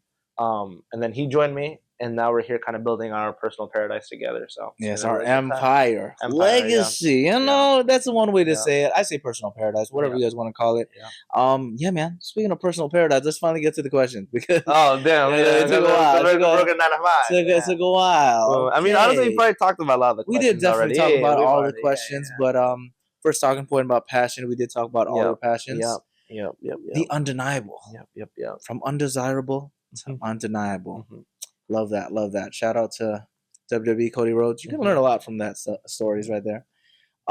What's one dream, man, and pursuit that has always kept calling you, no matter how hard life got? To be a soccer player, better than Lionel Messi and Cristiano Ronaldo combined.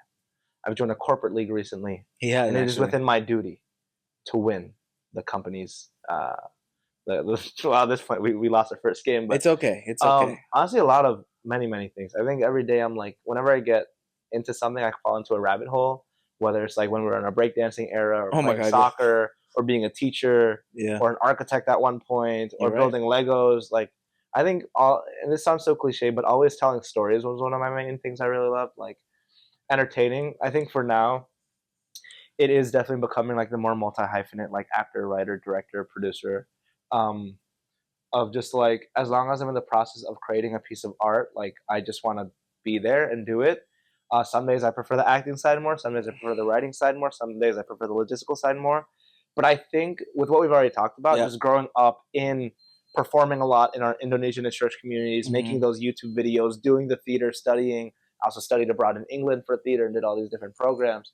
I kind of always came back to that thing of like, hey Arnold, share and reflect the experiences that you have, the personal experiences that you have in your life, and make it into this entertaining and hopefully Yes. inspiring thing for other people. So I think that's something that's always been with me. Like I love writing. Like in college, like my thesis was like a full length play that I wrote and acted in and produced. Done many like short films, student films, feature projects, commercials, like web series, whatever. And just being in that, once again, like that collaborative process of like working with people and making art. Cause I think it's also a healthy way of talking about your trauma. Cause like when you're making art, depending on what type of art you make, I hope it comes from a personal place. And for us, it comes from a lot of trauma. But we're using that opportunity to like on a healthy level, reflect on that trauma and experiences. Absolutely. To be able to hopefully tell an empowering story for the audience. So that's kind of something that I've always gravitated towards. Like even also even like the stupid stuff, like because we're gonna make like a stupid movie one day of just like a white chicks Shaolin soccer thing. Like I'm putting it out there. So even goofy stuff like that, like I love to just like laughing on set. So anything in that, like being on the stage, being behind the camera, like I think that's one of the reasons why we're in LA, why I'm in LA. I just really love that process in general. Yeah. I think the whole process that you mentioned about the beauty of, using that trauma, using your experience to be a form of therapy. I talk about it in and not moping on it. Yeah. But like, this podcast, I'm so grateful that I have it because I get to really reveal myself, peel the onions, peel the layers, peel people's onions, and all that. That sounds kind of fun. I'm like a chef, I guess. Yeah. This new short film, I kind of have some cooking stuff to do. NDA. We signed the NDA. NDA. I can't spoil too much, but it's really like a great moment whenever you create your own art because a piece of you is going to be there. You did mention your project, your thesis in college. Talk about that whole project experience. Sorry I couldn't be there. I was living my life. He was enjoying his life in Bali. I tried to be there for like the first 5 minutes, and all I saw was all I saw was a guy with a red shirt screaming. Yeah. I'm like, that's all I know. As a part of any thespian's journey, you must create your own art. During my time at Yale, like as a part of the theater studies curriculum, you take like 10 classes or whatever, but it culminates in like a final project where you propose a project either as like a director or a writer or an actor or whatever. And if it's approved, the department gives you money to essentially set it up as a part of like this showcase for the year.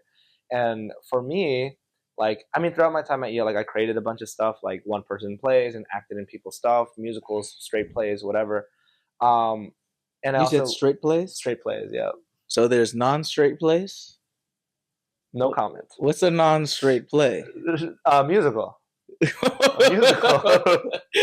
a minute. Legally Blonde. Okay. Straight play refers to the structure. It's no singing. Yeah, come on. No, I'm not. That's what I was. That's what I was thinking. Because to be honest, most of the plays have, members of our LGBTQ community. Yes, we love our.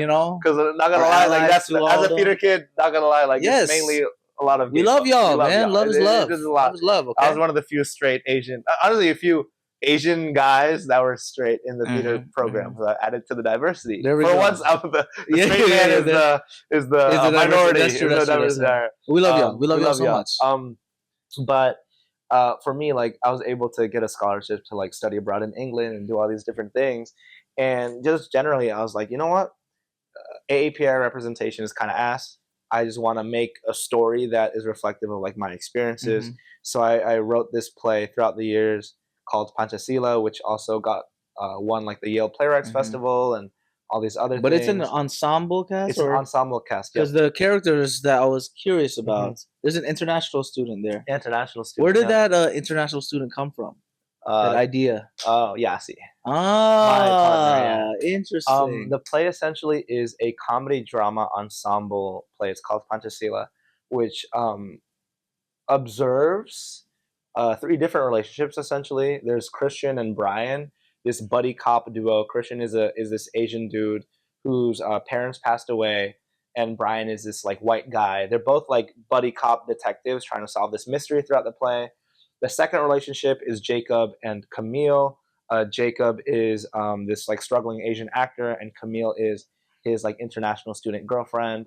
And then is Harold and Daisy, the third generation, which is Jacob's dad, immigrant dad, and immigrant mother. And there are a bunch of other characters, but it's basically kind of like the structure of it is following this buddy cop detective thing of solving this mystery while weaving these different plot lines, and there's just broader commentary on like the Asian and Asian American experience, how Asians aren't monolithic, how Asians and Asian Americans from different cultures and backgrounds and ages and socioeconomic backgrounds have different experiences, but ultimately, just like in Pancasila, which means unity through diversity, we're able to find commonalities through our differences. And it's just something, because I feel like a lot of people do too cerebral, intellectual, like deep emotional stuff. I was kind of like, let me just make something funny that can kind of also tug on people's heartstrings. So luckily, I might want to bring it back. It was supposed to make a premiere at UConn, but the homies at UConn didn't end up getting back to me. Guys. Come on, y'all, come on. These Huskies are sleeping. Come on. The Bulldogs were getting other play. Otherwise, the Stags would have done. Otherwise, we'll have to do an LA one where he plays a one-person play version of all. Oh my God, I'm gonna be so tired, bro. 12 characters. You know I'm bad with lines. We'll go to right? East West Players right now. That's my weakness. East West Players. We'll go right there. We'll pitch it over there. But it was a great learning experience for me of just like writing something and acting in it and producing it, and once again bringing my experiences to the table after being in so many different productions and projects. I hope I can bring it out, but I also just want to continue to make new stuff as well. Hey man, I feel like you became a better actor that way because you learned about the different perspectives. Yeah, for sure. It's like when we talk about sports, like you know, he's been in his Sunday League vibe. I've been telling him the best way to become the best player is you have to have all the perspectives, because then you can teach your team the different positions. It's hard to be a captain on a team for anything, like whether it's like for work or like soccer, if you don't know how the dishwasher is doing this thing. Exactly. You know what I'm saying? Yeah. Or if like the big boss is doing this thing. You have to know every single role and how to do it best, the challenges and everything. So the fact that you know the challenges of a producer, know the challenges of a writer, of an actor, it makes you come a multi-hyphenate individual. I don't know why it always reminds me of dolphins. Yeah. You know, but of course your name starts with an A, so we have to talk about this acting chops. Yes. If I was an actor. Yeah. Right? This is a hypothetical question. Hypothetical situation. Hypothetical situation. What if I was an actor that had two options? two options for a role. Okay? Okay. First role, okay, is dream role of his life. Dream role of his life. Think of Jack from Titanic, right? Okay. Yeah. And then the second role is a role where it's something that he's never wanted to do before. And the difference between the two is the first one, he gets paid $0. What? The second role, he gets paid $1 billion. Wait, I'm sorry. The second role, what is the content of the role, though? Say it again. I'm sorry. Oh, yeah. I forgot to say it. Yeah. So in this role, he makes out with a guy. Okay. Which not that I have a problem with that. Yeah, which one would you pick? Not that I have a problem with that. Would you want to make out with a guy for $1 billion, or would you want to be like, you know, a role like Jack from Titanic for $0? I come from around the way. I'm leaving here with something, my friend. Hey man, get the $1 billion. Use that to fund multiple passion projects of yours. He passed the test. Producer. See, there we go. And I'm an ally. I support you, my man. Come on now. No, I'm an ally to you. Oh yeah, exactly. I'm an ally. Yeah, exactly. Happy June. This is gonna come out in September, but we're gonna re-release in June. Yeah. It's an ally right here. You got to do what you got to do. Man. You got to do what you got to do. I like that resourcefulness as an actor. That's smart, and then you make stories that you want. Of course. See, that's the producer cap. See, and that's helped a lot with your NBC stuff, right? Learning all those different aspects of like. The entertainment is not just one side. There's so many. There's the business side. Yeah, when you say work in entertainment, that can mean anything. There's so many. You could be the budgeting guy of some of the TV freaking whatever subset of so many different. And all the acronyms are all PD, AD, AB, C, D, E, F, G. Like, I keep learning more stuff each time, man. It's like shout out to all the filmmakers and all the like people in theater too. All the like the tech crew, everybody, all that stuff. It's so much stuff out there, man. But what brought us there is, of course, the entertainment, the acting. My other hypothetical question for you, right? For acting. This is just for all the actors out there. If I'm an actor, let's say, and I have a role where I have to, you know, be like twice my age, for example. How would you approach that with, you know, grace while honoring the people that are that age range while also having your own flair to it? How do you approach that as an actor personally? I think you should do a modern version of minstrelsy with that. No, I'm not gonna say. I think you should. That's gonna get me canceled. Yeah. I think you should. I think whenever you're a lot of people have this misconception that acting is like lying. I think in general, once again, this is some hoo-ha stuff. It's like living truthfully. I mean, you hear this a lot. It's like living truthfully under imaginary circumstances. You can't literally age yourself up 30, 40 years or whatever this is for the project.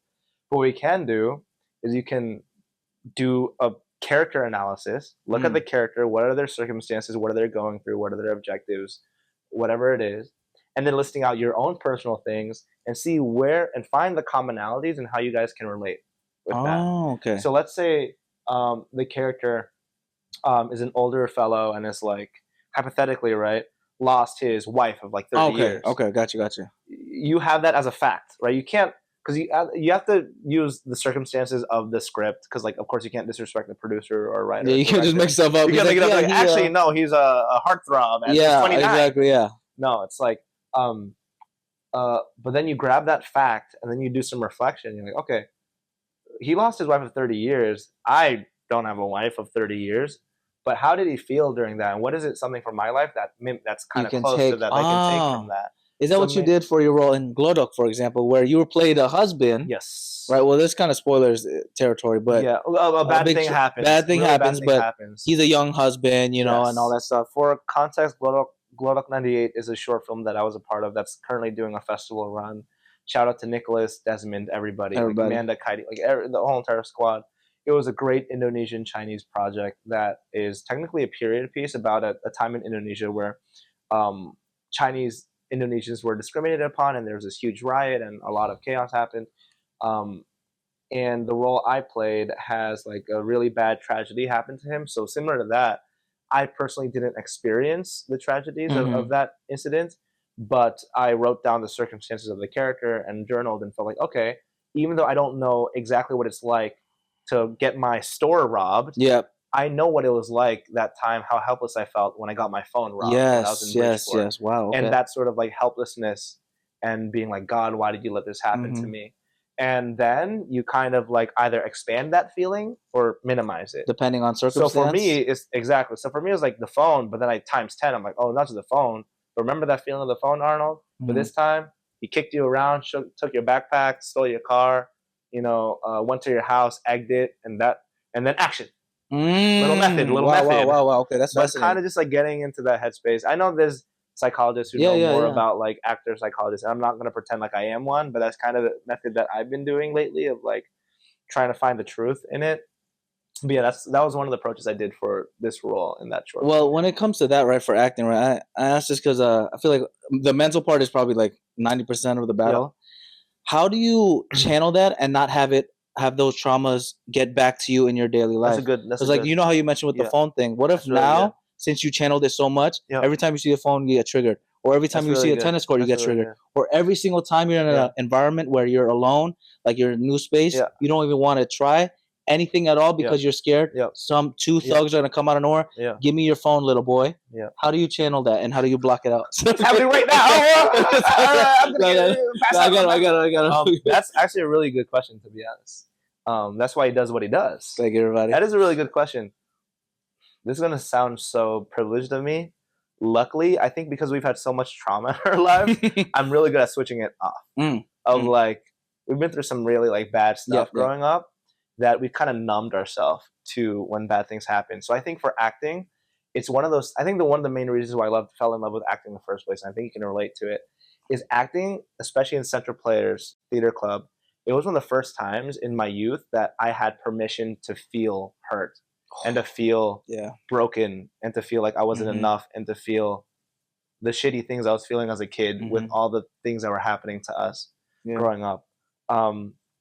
I had the permission to come as I was and to just be like, oh shoot, I can cry, I can get mad at my dad, I can do this. Well, this is kind of cool, and I'm going to get paid for it. I'm going to get praised for it. Exactly. So I think because I've personally done that so many times since then, like of like theater and like all this stuff, just acting, I just kind of got used to my own personal system of like, hey Arnold, when it's acting, it's acting. Like, you're going to take a deep breath, remember the circumstances, the moment's action, you're present, the moment's cut, you get out of it. And I think through that repetition, I've gotten used to being able to sort of compartmentalize of like, okay, Arnold, you're acting now.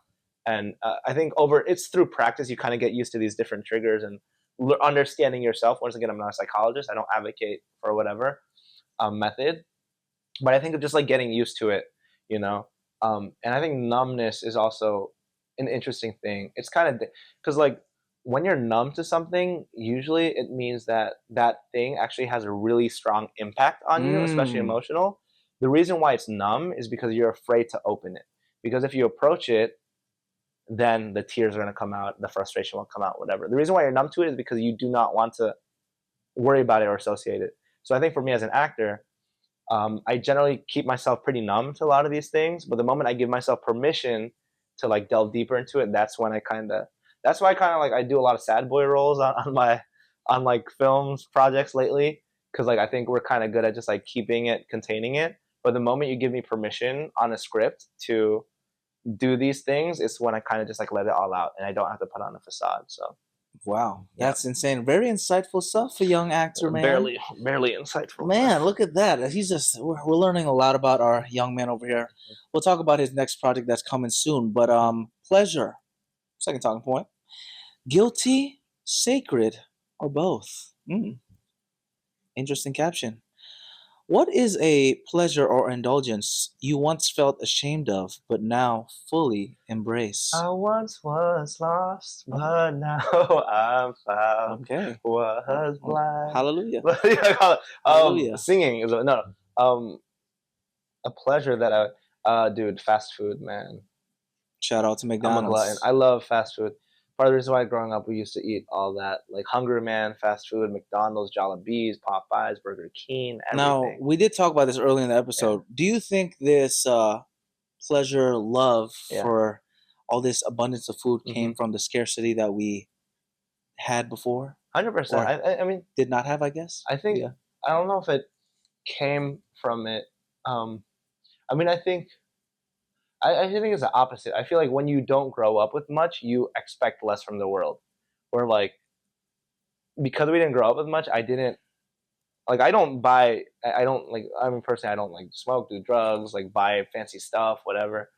Because like growing up, we didn't really have that. So it's like, I think my capacity to want these things is like a lot less. So I don't think that me wanting to eat fast food and stuff comes from that necessarily. I think that it does come from like growing up during the tough times.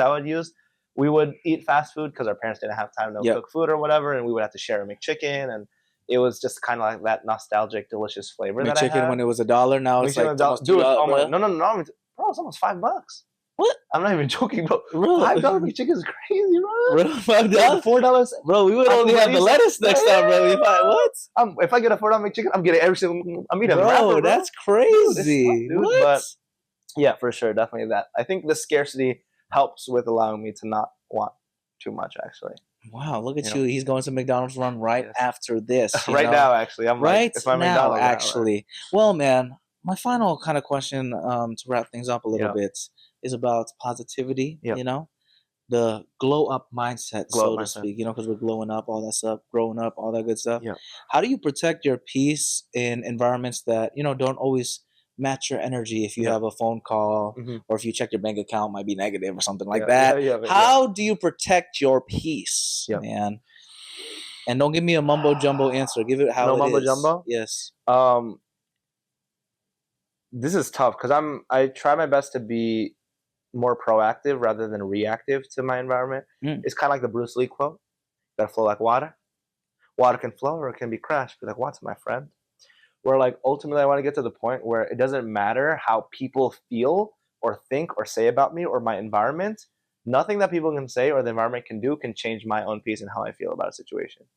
In practice, dude, it's a lot of just like, I know this is going to sound cliche, but it's a lot of just like repetition of like being in those situations, recognizing that, okay, this thing is pissing me off, and allowing yourself to be pissed off for a few minutes, but then catching yourself and be like, okay, Arnold, this is one of those situations where you said that you wanted to be calm under pressure.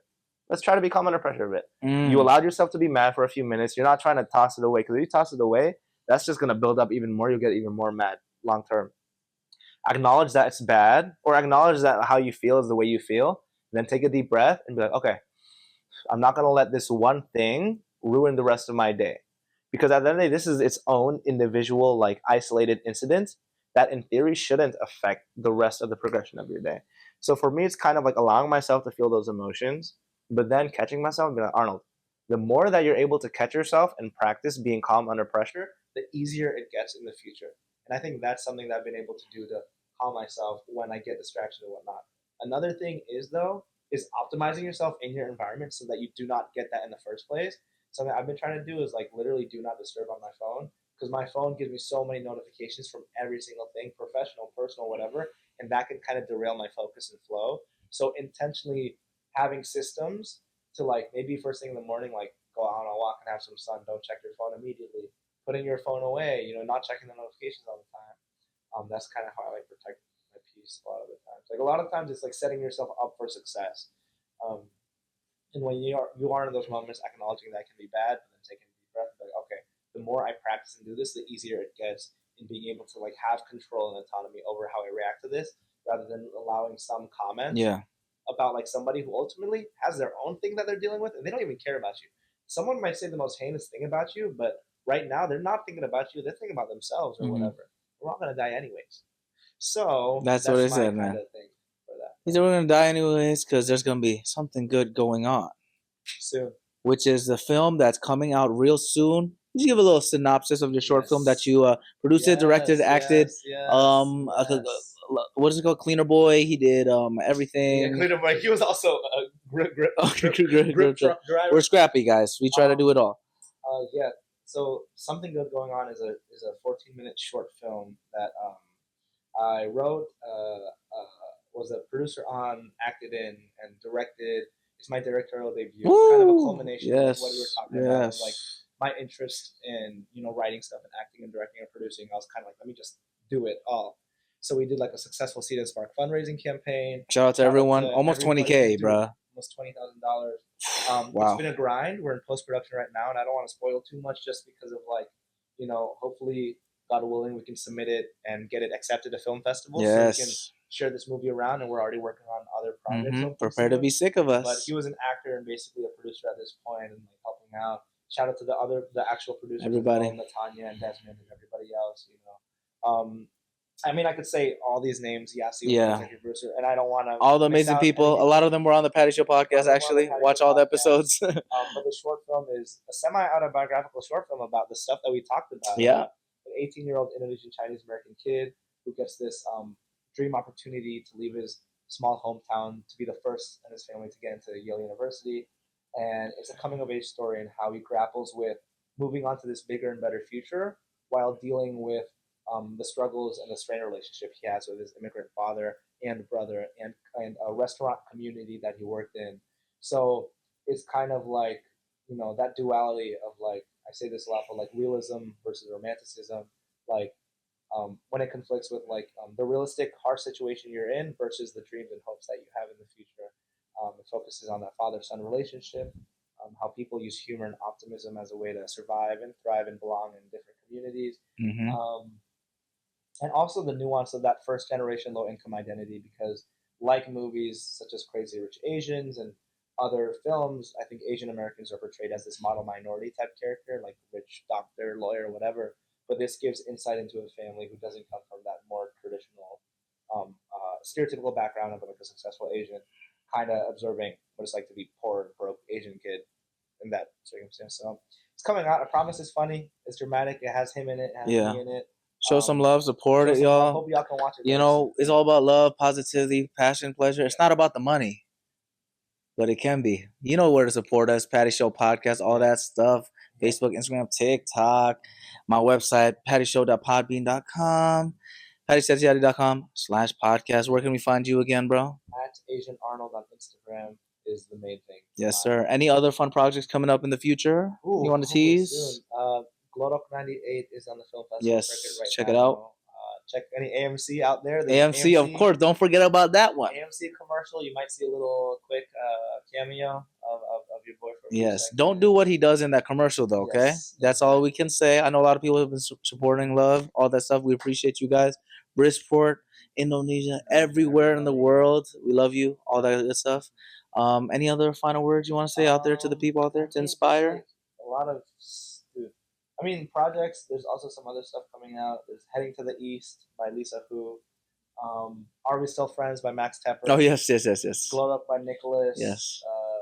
The Veil Origins by Abigail Hingwan, like a really great mentor of mine. She has a project coming out. I mean, dude, I think the main thing I can say is just like the key pillars that you explore in this podcast. Like when we're workshopping it, maybe there's a little bit of AI involved in helping us fight. Maybe not. Like, I think the reason I love this podcast so much is like I think if people watch it, they're like, oh, this is just some toxic positivity. It's like no, like there are multiple facets to passion, pleasure, and positivity where it can like help you or it could hinder you, and just having a realistic look on how these things have an effect on your life. So hey man, I'm glad to be an assistant to the assistant producer. Thank you. And follow the Patty Show, man, because episode 53. Yes, sir. Hopefully there's gonna be 35 more. No, not 35.